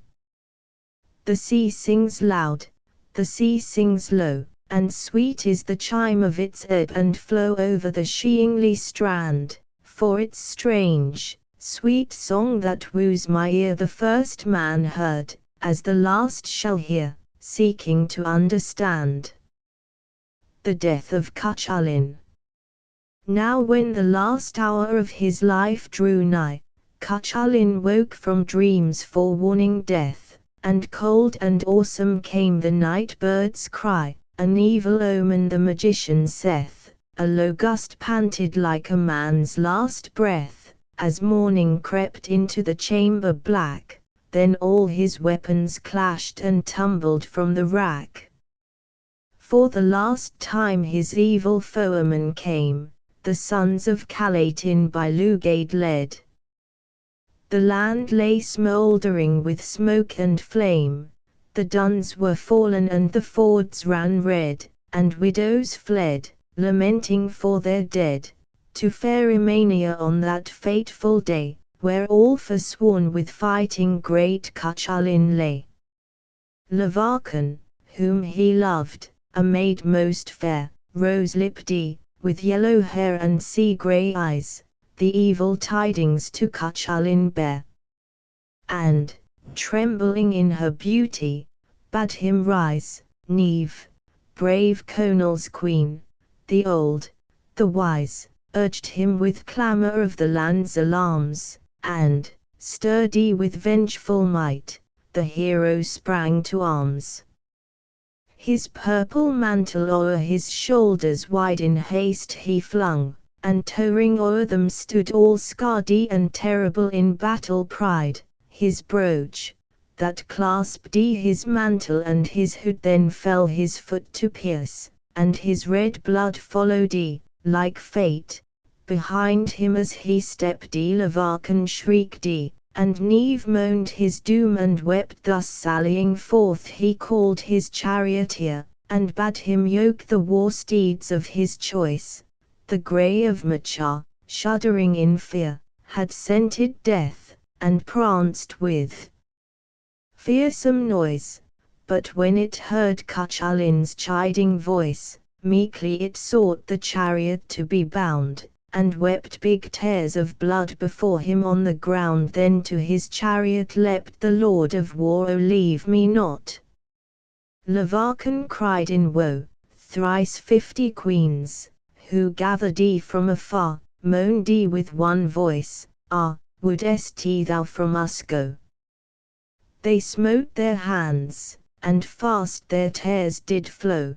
Cuchullin's chariot thundered o'er the plain, full well he knew that he would ne'er return again. How vehement and how beautiful they swept, the grey of Machar and the black most bold and keen-eyedly, the watchful and adept, nor turned nor spake, as on the chariot rolled the steeds he urged with his red gourd of gold. Stooping he drave, with winged cloak and spheres, slender and tall and red, the king of charioteers.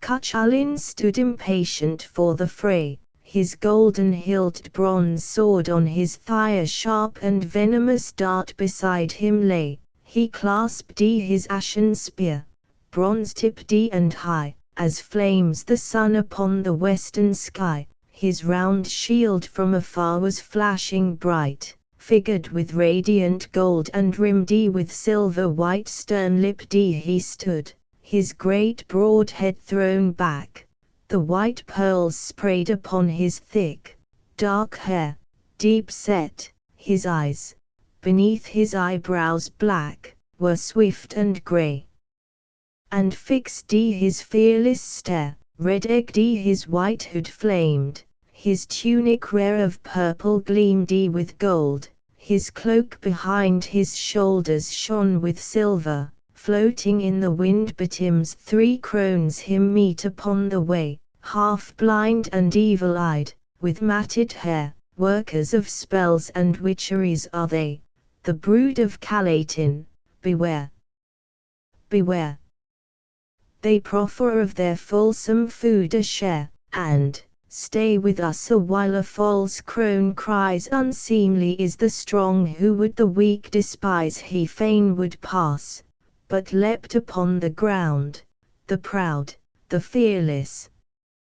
For sweet honour's sake, with spells and poisons had they cooked a hound, of which he was forbidden to partake, but his name charmed the brave Cuchullin brake, and their foul food he in his left hand took, eftsoons his former strength that arm and side forsook. For, O Cuchullin, couldst thou e'er forget, when fast by Killens fought on yon black night, thou foughtest and slew the bandog dark as jet, which scared the thief, and put the foe to flight. A tender youth thou wert of warrior might, and all the land did with thy fame resound, as Cathbad, the magician, named thee Killen's hound. Loud o'er Midluace rode the chariot rolled round Shapfad desolate and grand, till ere with hate the hero did behold, a sting to sweep the foeman from the land. His sword flashed red and radiant in his hand, in sunny splendour was his spear upraised, and hovering o'er his head the light of heroes blazed. He comes, cried ere as he drew near. Await him, men of Erin, and be strong.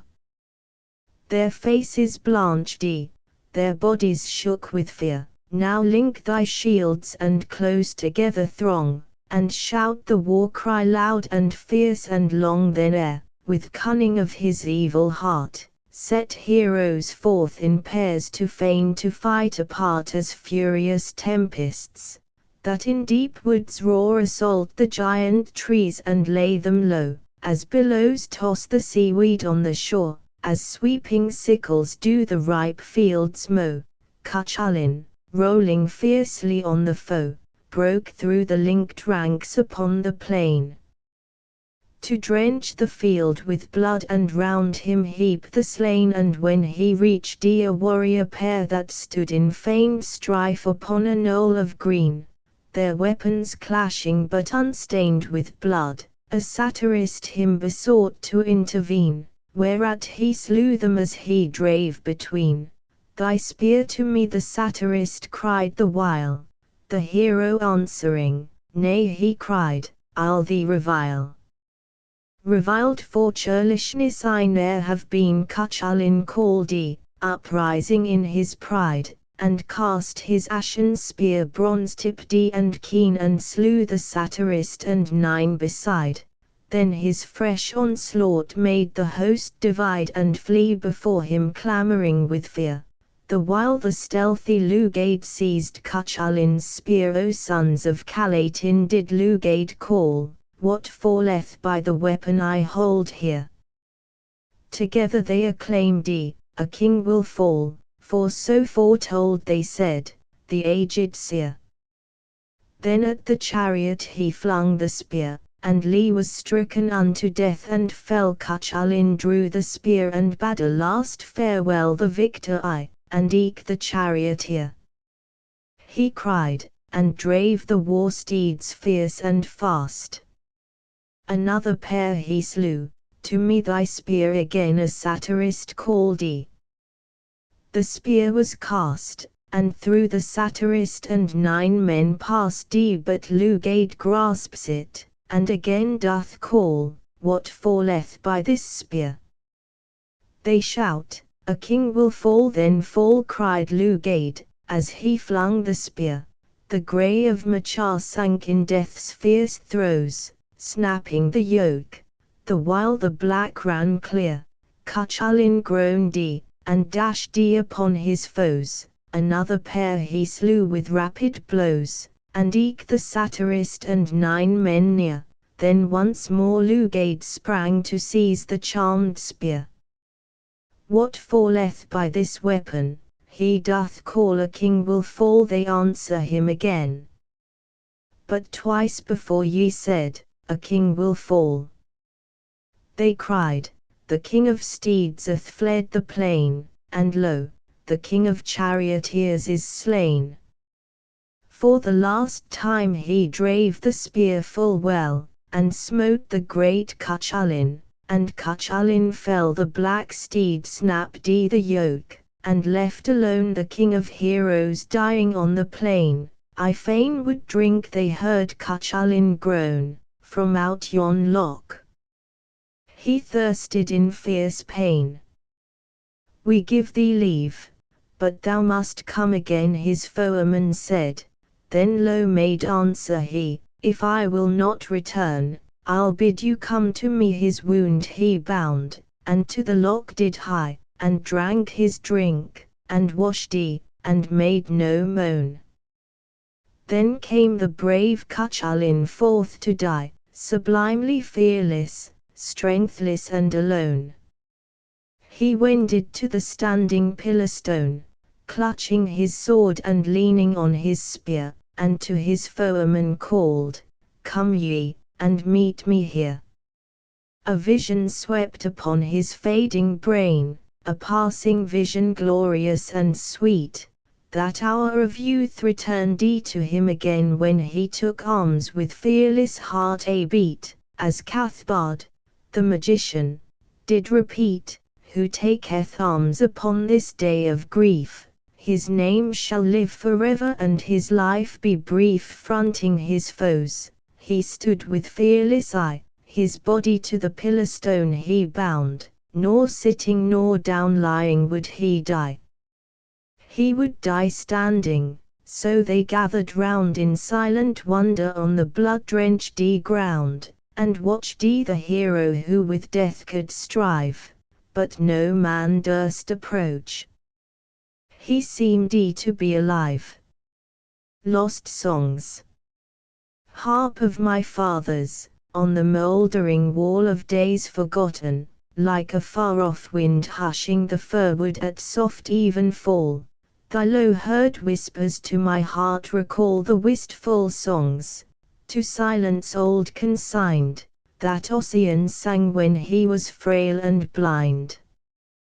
Thy fitful notes from the melodious trees, I fain would echo in my feeble rhyme, the inner music quivering on the breeze I hear, and throbbing from the beating seas, on ancient shores, the wearied pulse of time that mingles with thy melodies sublime. Other poems. The Dream. 'Twas when I woke I knew it was a dream, measured by moments, that to me did seem a lifelong spell of joy and peace to be. Will that last dream that comes ere death descends, from which I shall not wake to know it ends, thus seem to live on through eternity. Free will. Say not the will of man is free within the limits of his soul, who from his heritage can flee? Who can his destiny control? In vain we wage perpetual strife, 'gainst instinct's dumb and blind desires, who leads must serve. The pulse of life throbs with the dictates of our sires. Since when the world began to be, and life through hidden purpose came, from sire to son unceasingly the task bequeathed hath been the same. We strive, while fetters bind us fast, we seek to do what needs must be, we move through bondage with the past in service to posterity. Strife. Weary of strife, the surge and clash of city life, I sought for peace in solitude, within the hushed and darkened wood and on the lonesome moor, but found contending leaf and root engaged in conflict fierce though mute, while what was frail was slain by what was strong in dire dispute. I sought for peace in vain. The world, sustained by strife, endures in pain. All things that are in conflict be, I murmured on the shelving strand, where struggling winds would fain be free, the tides in conflict with the wind's command, turned tossing, wearily. I heard the loud sea laboring to the land, I saw the dumb land striving with the sea. Sonnet. Written in the stone gallery of St. Paul's. The drowsing city sparkles in the heat, and murmur in mine ears unceasingly the surging tides of that vast human sea, the billows of life that break with muffled beat and vibrate through this high and lone retreat, while over all, serene, and fair, and free, thy dome is reared in naked majesty grey, old St. Paul's. In thee the ages meet, slumbering amidst the trophies of their strife. And in their dreams thou hearest, while the cries of triumph and despair ascend from life, the murmurings of immortality, thou sentinel of hope that doth despise what was and is not, waiting what shall be. Out of the mouths of babes. Is baby dead? He whispered, with wide eyes tearless, but full of eloquent regret, his childish face grown prematurely wise, pondering the problem death before him set. Baby is dead, I answered, as I laid my hand on her frail forehead with a sigh. Oh, Daddy, why did God do this? He said, and silently my heart made answer, why? He touched her white, worn face, and said, how cold is our wee baby now? His eyes were deep. Then came his little brother, 2 years old, he looked, and lisped, the baby is asleep. Notes. The wee folk. In Gaelic they are usually called the Peace People, Sithcian. Other names are wee folk, Dow Biga, light folk, Slaw Few Rom, etc. As in the lowlands, they are also referred to as Gid Falk and Gid neighbours. The Banshee, Beanshith, sometimes referred to as the Fairy Queen, sometimes as the Green Lady. She sings a song while she washes the clothes of one about to meet a swift and tragic fate. In the Fian poems she converses with those who see her, and foretells the fate of warriors going to battle. The Blue Men of the Minch, Nuffer Ghorm, between the Chantiles, Charmdiles, and Lewis is the stream of the Blue Men. They are the sea horses of the island Gaels. Their presence in the strait was believed to be the cause of its billowy restlessness and swift currents. The Changeling. When the fairies robbed a mother of her babe, they left behind a useless, old, and peevish fairy, who took the form of a child. This belief may have originated in the assumption that when a baby became ill and fretful, it was a changeling. The Yorisk is, if anything, a personification of fear. It is a silent, cloudy shape which haunts lonely moors, and follows travelers, but rarely does more than scare them. My fairy lover. Fairies fell in love with human beings, and deserted them when their love was returned.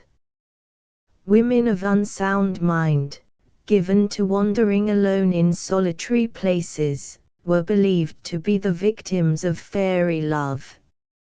Yon fairy dog, and see you sith, was heard howling on stormy nights. He was big as a stirk. One informant has declared the fearsome tale appears to have been not the least impressive thing about it. The Macodrums were brave and fearless, and were supposed to be descended from seals, which were believed to be human beings under spells. My gunner. This kindly, but solitary, elf herded cattle by night, and prevented them from falling over the rocks. He was seen only by those gifted with the faculty of second sight. The gunner resembles the lowland brownie. Her evil eye.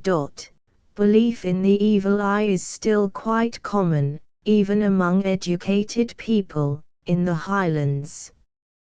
Not a few children wear the cord to which a silver coin is appended, as a charm against the influence of the eye. The little old man of the barn, Bodé Corn Sabile. Like the gunner, he is a variety the kindly brownie, and assisted the needy. Nimble men, na Ferklis, are the merry dancers or aurora borealis. It was believed that, when the streamers were colored, the men and maids were dancing, and that after the dance the lovers fought for the love of the queen. When the streamers are particularly vivid, a pink cloud is seen below them, and this is called the pool of blood. It drips upon bloodstones, the spots on which are referred to as fairy blood, Fjolsjokr. A wizard could, by waving his wand, summon the nimble men to dance in the northern sky.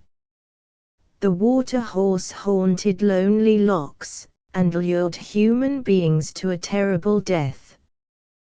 When a hand was laid on its mane, power to remove it was withdrawn. A cursing. The Gaelic curses are quaint in translation, but terrible in the original. Bonnach Falle. It was considered unlucky to throw away the remnants of a baking. So the good wife made a little bannock, which was pierced in the middle, as a charm against fairy influence.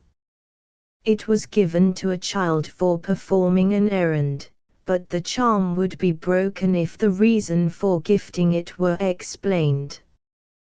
That was the good wife's secret. It was also unlucky to count the bannocks, and when they fell, bad luck was foretold. Finlay's bannock was not needed on the board or placed on the brander, but, unlike the other bannocks, was toasted in front of the fire. The Gruagach was a gentlemanly brownie, who haunted byres. It was never seen, although its shadow occasionally danced on the wall as it flitted about. Often, when chased, it was heard tittering round corners. In some barns, Clach na Gruagach, the Gruagach's stone, is still seen. Milkers pour an offering of milk into the hollowed stone for luck. The cream might not rise and the churn yield no butter if this service were neglected. A favorite trick of the Gruagach was to untie the cattle in the byre, so as to bring out the milkmaid, especially if she had forgotten to leave the offering of milk. Tobam Huaya, St. Mary's Well, is situated at Taradale, Rossshire.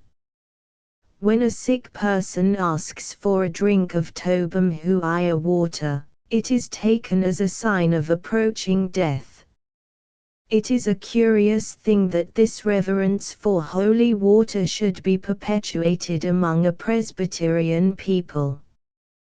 Wishing and curative wells are numerous in the north. The Fians of Knockfarrell. This story belongs to the Ossianic or Fian cycle of Gaelic tales in prose and verse. Hugh Miller makes reference to it, but speaks of the Fians as giants. In Strathpeffer district the tale is well known, and it is referred to in waifs and strays of Celtic tradition. It is also localized in Skye. There are several Fian place names in the Highlands. The warriors are supposed to lie in a charmed sleep in Craigahow Cave, near Moonlochie, Rossshire. Cowhilt, the swift runner, was a famous Fionn.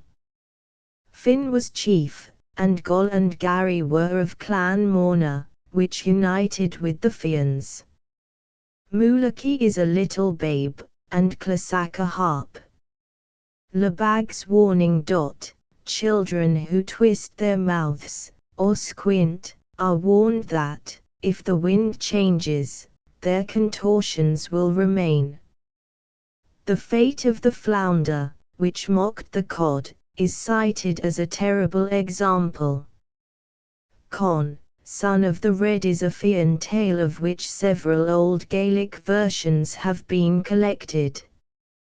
Goll, the first hero of the Fions, slew the Red when Con, his son, was 7 years old.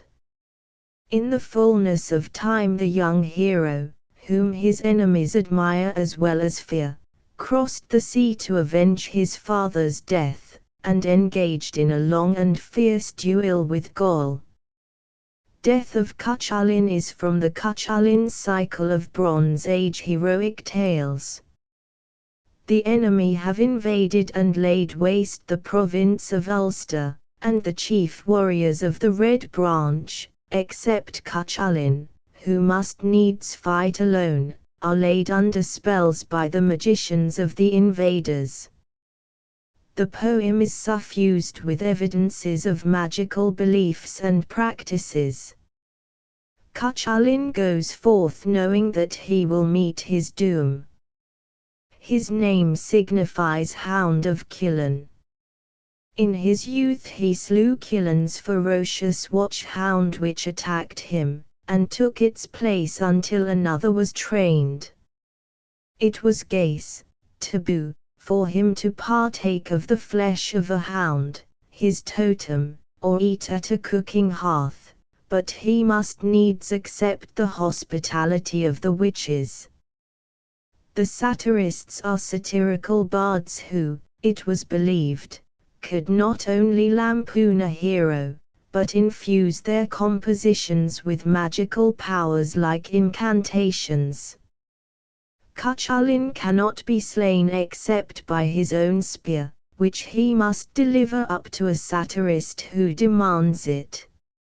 Imania, the capital of Ulster, was the home of the Bed Branch warriors. Sleepy Song. When Diarmid eloped with Grianne, as Paris did with Helen, the Fions followed them, so that Finn, their chief, might be avenged. Diarmid, who is the unwilling victim of Grain's spells, dreads to meet Finn, and is in constant fear of discovery. End of the Project Gutenberg ebook. Elves and Heroes ******** Updated editions will replace the previous one, the old editions will be renamed. Creating the works from print editions not protected by U.S. copyright law means that no one owns a United States copyright in these works, so the Foundation, and you, can copy and distribute it in the United States without permission and without paying copyright royalties. Special rules, set forth in the general terms of use part of this license, apply to copying and distributing Project Gutenberg trademark symbol electronic works to protect the Project Gutenberg trademark symbol concept and trademark. Project Gutenberg is a registered trademark, and may not be used if you charge for an ebook, except by following the terms of the trademark license, including paying royalties for use of the Project Gutenberg trademark. If you do not charge anything for copies of this ebook, complying with the trademark license is very easy. You may use this ebook for nearly any purpose such as creation of derivative works, reports, performances and research. Project Gutenberg ebooks may be modified and printed and given away. You may do practically anything in the United States with ebooks not protected by U.S. copyright law. Redistribution is subject to the trademark license, especially commercial redistribution.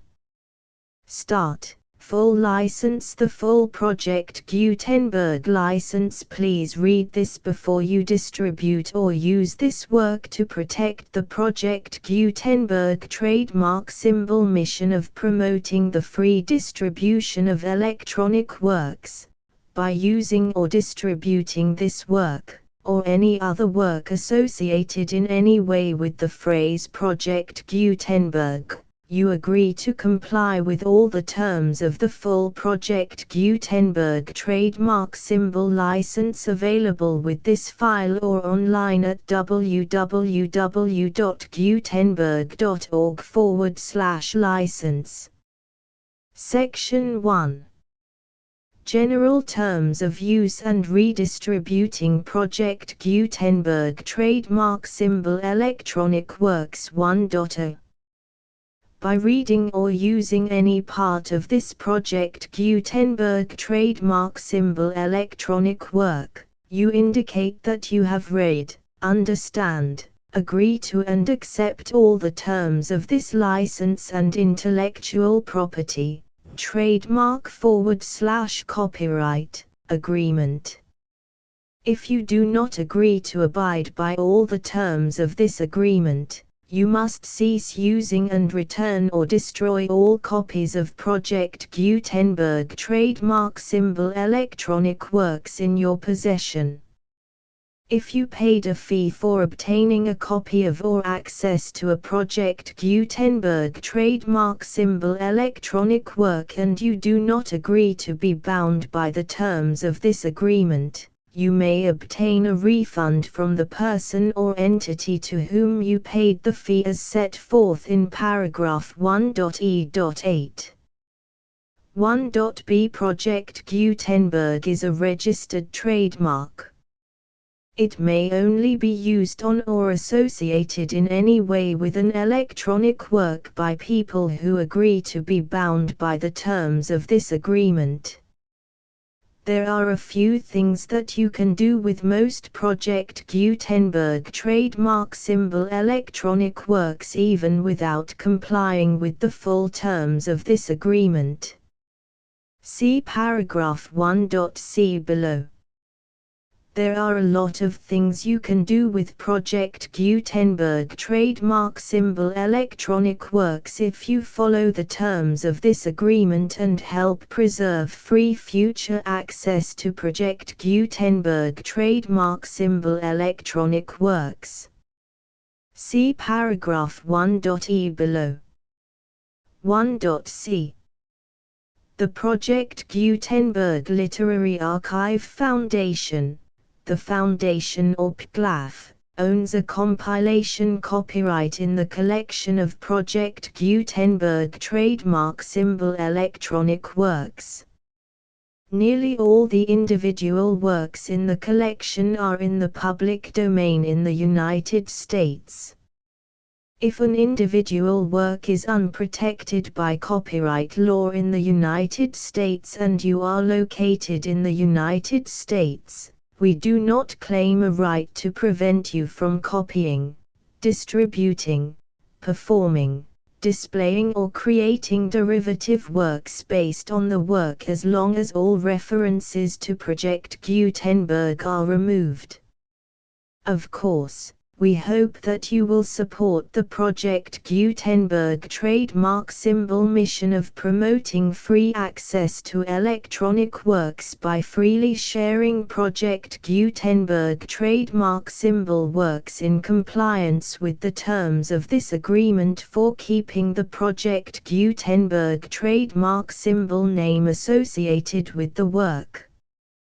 You can easily comply with the terms of this agreement by keeping this work in the same format with its attached full Project Gutenberg trademark symbol license when you share it without charge with others. 1.d.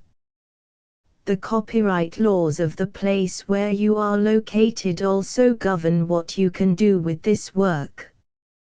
Copyright laws in most countries are in a constant state of change. If you are outside the United States, check the laws of your country in addition to the terms of this agreement before downloading, copying, displaying, performing, distributing or creating derivative works based on this work or any other Project Gutenberg trademark symbol work. The Foundation makes no representations concerning the copyright status of any work in any country other than the United States. 1.e Unless you have removed all references to Project Gutenberg. 1.e.1. The following sentence, with active links to, or other immediate access to, the full Project Gutenberg trademark symbol license must appear prominently whenever any copy of a Project Gutenberg trademark symbol work, any work on which the phrase Project Gutenberg appears, or with which the phrase Project Gutenberg is associated, is accessed, displayed, performed, viewed, copied or distributed. This ebook is for the use of anyone anywhere in the United States and most other parts of the world at no cost and with almost no restrictions whatsoever. You may copy it, give it away or reuse it under the terms of the Project Gutenberg license included with this ebook or online at www.gutenberg.org. If you are not located in the United States, you will have to check the laws of the country where you are located before using this ebook. 1.e.2. If an individual Project Gutenberg trademark symbol electronic work is derived from texts not protected by U.S. copyright law, does not contain a notice indicating that it is posted with permission of the copyright holder, the work can be copied and distributed to anyone in the United States without paying any fees or charges. If you are redistributing or providing access to a work with the phrase Project Gutenberg associated with or appearing on the work, you must comply either with the requirements of paragraphs 1.e.1 through 1.e.7 or obtain permission for the use of the work and the Project Gutenberg trademark symbol trademark as set forth in paragraphs 1.e.8 or 1.e.9. 1.e.3. If an individual Project Gutenberg trademark symbol electronic work is posted with the permission of the copyright holder, your use and distribution must comply with both paragraphs 1.e.1 through 1.e.7 and any additional terms imposed by the copyright holder. Additional terms will be linked to the Project Gutenberg trademark symbol license for all works posted with the permission of the copyright holder found at the beginning of this work. 1.e.4. Do not unlink or detach or remove the full Project Gutenberg trademark symbol license terms from this work, or any files containing a part of this work or any other work associated with Project Gutenberg trademark symbol. 1.e.5. Do not copy, display, perform, distribute or redistribute this electronic work, or any part of this electronic work, without prominently displaying the sentence set forth in paragraph 1.e.1 with active links or immediate access to the full terms of the Project Gutenberg trademark symbol license. 1.e.6. You may convert to and distribute this work in any binary, compressed, marked up, non-proprietary or proprietary form, including any word processing or hypertext form. However, if you provide access to or distribute copies of a Project Gutenberg trademark symbol work in a format other than plain vanilla ASCII or other format used in the official version posted on the official Project Gutenberg trademark symbol website, www.gutenberg.org, you must, at no additional cost, fee or expense to the user, provide a copy, a means of exporting a copy, or a means of obtaining a copy upon request, of the work in its original plain vanilla ASCII or other form.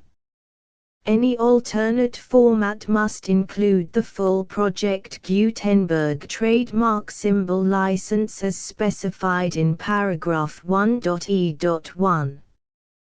1.e.7.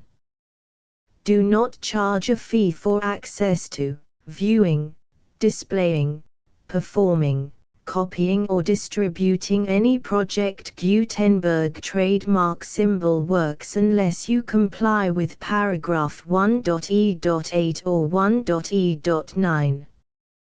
1.e.8. You may charge a reasonable fee for copies of or providing access to or distributing Project Gutenberg trademark symbol electronic works provided that you pay a royalty fee of 20% of the gross profits you derive from the use of Project Gutenberg trademark symbol works calculated using the method you already use to calculate your applicable taxes. The fee is owed to the owner of the Project Gutenberg trademark symbol trademark, but he has agreed to donate royalties under this paragraph to the Project Gutenberg Literary Archive Foundation. Royalty payments must be paid within 60 days following each date on which you prepare, or are legally required to prepare, your periodic tax returns. Royalty payments should be clearly marked as such and sent to the Project Gutenberg Literary Archive Foundation at the address specified in Section 4, Information about donations to the Project Gutenberg Literary Archive Foundation. You provide a full refund of any money paid by a user who notifies you in writing, or by email, within 30 days of receipt that he does not agree to the terms of the full Project Gutenberg trademark symbol license. You must require such a user to return or destroy all copies of the works possessed in a physical medium and discontinue all use of and all access to other copies of Project Gutenberg trademark symbol works. You provide, in accordance with paragraph 1.f.3, a full refund of any money paid for a work or a replacement copy, if a defect in the electronic work is discovered and reported to you within 90 days of receipt of the work. You comply with all other terms of this agreement for free distribution of Project Gutenberg trademark symbol works. 1.e.9. If you wish to charge a fee or distribute a Project Gutenberg trademark symbol electronic work or group of works on different terms than are set forth in this agreement, you must obtain permission in writing from the Project Gutenberg Literary Archive Foundation, the manager of the Project Gutenberg trademark symbol trademark. Contact the Foundation as set forth in Section 3 below. 1.f1.f.1. Project Gutenberg volunteers and employees expend considerable effort to identify, do copyright research on, transcribe and proofread works not protected by U.S. copyright law in creating the Project Gutenberg trademark symbol collection. Despite these efforts, Project Gutenberg trademark symbol electronic works, and the medium on which they may be stored, may contain defects such as, but not limited to, incomplete, inaccurate or corrupt data, transcription errors, a copyright or other intellectual property infringement, a defective or damaged disk or other medium, a computer virus, or computer codes that damage or cannot be read by your equipment. 1.f.2 Limited warranty, disclaimer of damages, except for the right of replacement or refund described in paragraph 1.f.3, the Project Gutenberg Literary Archive Foundation, the owner of the Project Gutenberg trademark symbol trademark, and any other party distributing a Project Gutenberg trademark symbol electronic work under this agreement, disclaim all liability to you for damages, costs and expenses, including legal fees. You agree that you have no remedies for negligence, strict liability, breach of warranty or breach of contract except those provided in paragraph 1.f.3. You agree that the Foundation, the trademark owner, and any distributor under this agreement will not be liable to you for actual, direct, indirect, consequential, punitive or incidental damages even if you give notice of the possibility of such damage. 1.f.3 Limited right of replacement or refund. If you discover a defect in this electronic work within 90 days of receiving it, you can receive a refund of the money, if any, you paid for it by sending a written explanation to the person you received the work from. If you received the work on a physical medium, you must return the medium with your written explanation. The person or entity that provided you with the defective work may elect to provide a replacement copy in lieu of a refund. If you received the work electronically, the person or entity providing it to you may choose to give you a second opportunity to receive the work electronically in lieu of a refund. If the second copy is also defective, you may demand a refund in writing without further opportunities to fix the problem. 1.f.4 Except for the limited right of replacement or refund set forth in paragraph 1.f.3, this work is provided to you as is, with no other warranties of any kind, express or implied, including but not limited to warranties of merchantability or fitness for any purpose. 1.f.5 Some states do not allow disclaimers of certain implied warranties or the exclusion or limitation of certain types of damages. If any disclaimer or limitation set forth in this agreement violates the law of the state applicable to this agreement, the agreement shall be interpreted to make the maximum disclaimer or limitation permitted by the applicable state law.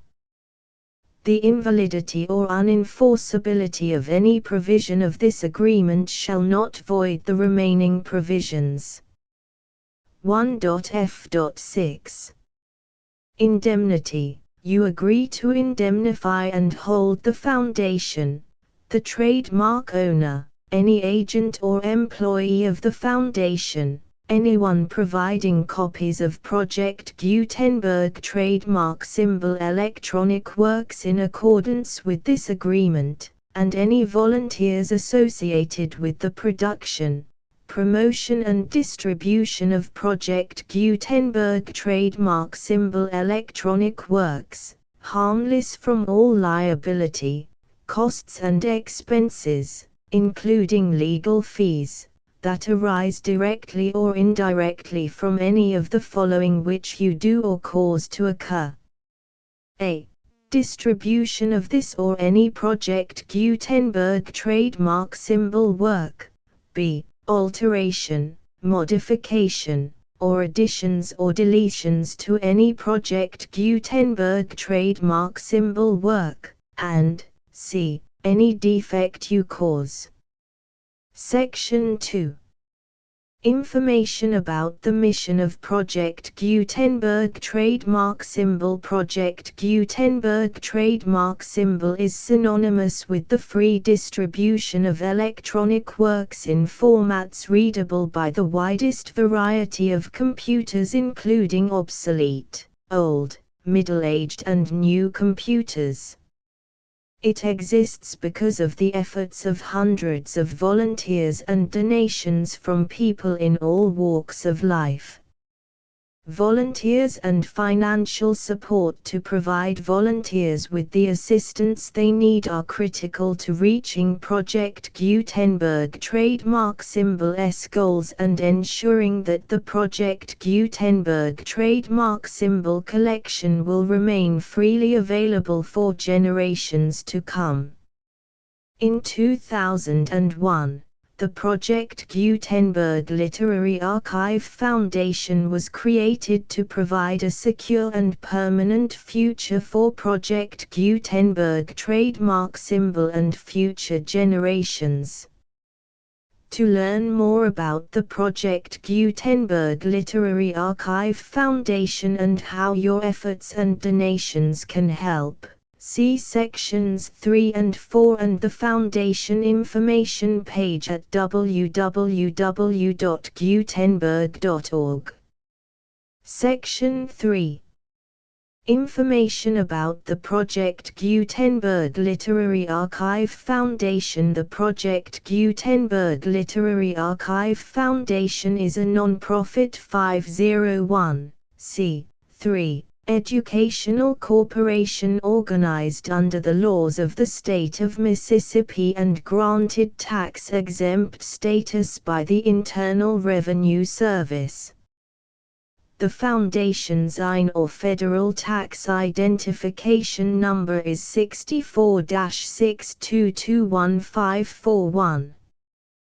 Contributions to the Project Gutenberg Literary Archive Foundation are tax-deductible to the full extent permitted by U.S. federal laws and your state's laws.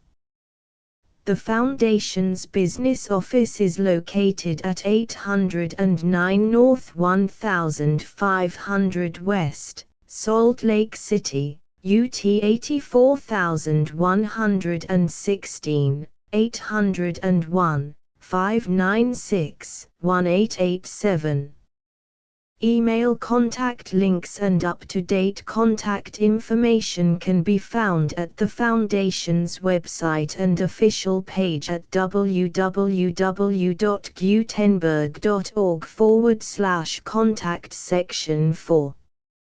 Information about donations to the Project Gutenberg Literary Archive Foundation. Project Gutenberg trademark symbol depends upon and cannot survive without widespread public support and donations to carry out its mission of increasing the number of public domain and licensed works that can be freely distributed in machine-readable form accessible by the widest array of equipment, including outdated equipment.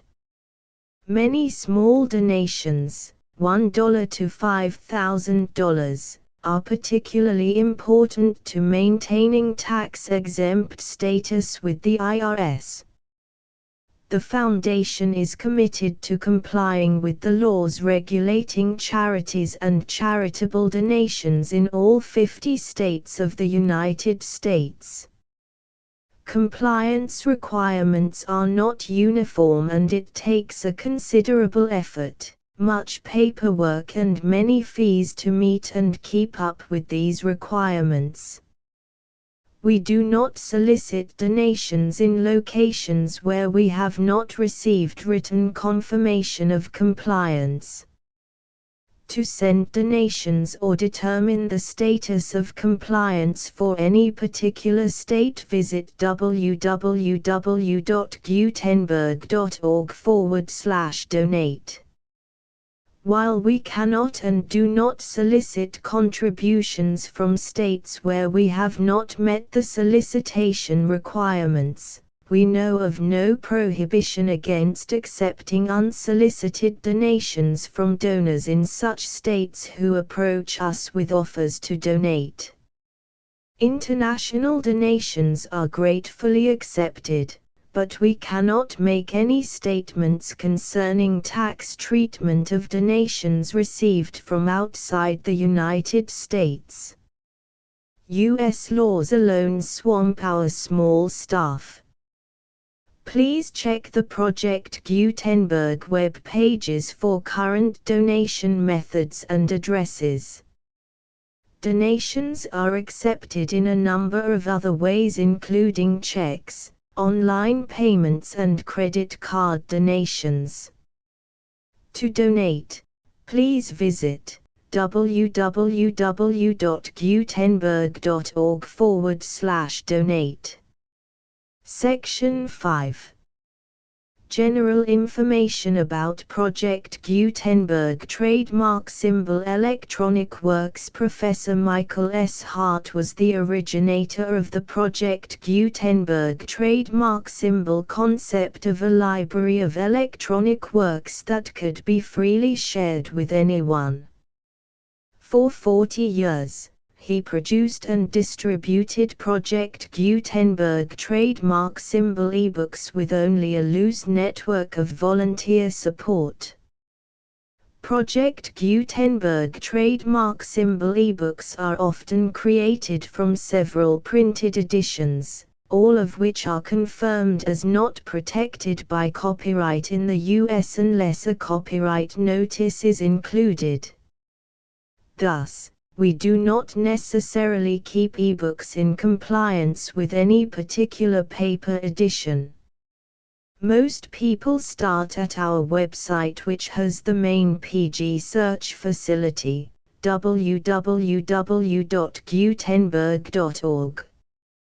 This website includes information about Project Gutenberg trademark symbol, including how to make donations to the Project Gutenberg Literary Archive Foundation, how to help produce our new ebooks, and how to subscribe to our email newsletter to hear about new ebooks. Elves and Heroes. To preface. The Elves. The Heroes. Contents. Other poems. The Wee Folk. Bonach Fale. The Banshee. Con, son of the Red. To the Song of Goll. The Blue Men of the Minch. The Yorisk. The Nimble Men. My Gunner. The Gruagach. The Little Old Man of the Barn. Yon Fairy Dog. The Water Horse. The Changeling. My Fairy Lover. The Fians of Knockfarrel. I2. 3-4. V6. Her Evil Eye. A Cursing Leobargs. 1. Warning. Tobam Huaya. Sleepy Song. Song of the Sea. The Death of Cuchulainn. Lost Songs. Other poems. Free Will. Strife. Sonnet. Out of the Mouths of Babes. Notes. The full Project Gutenberg license.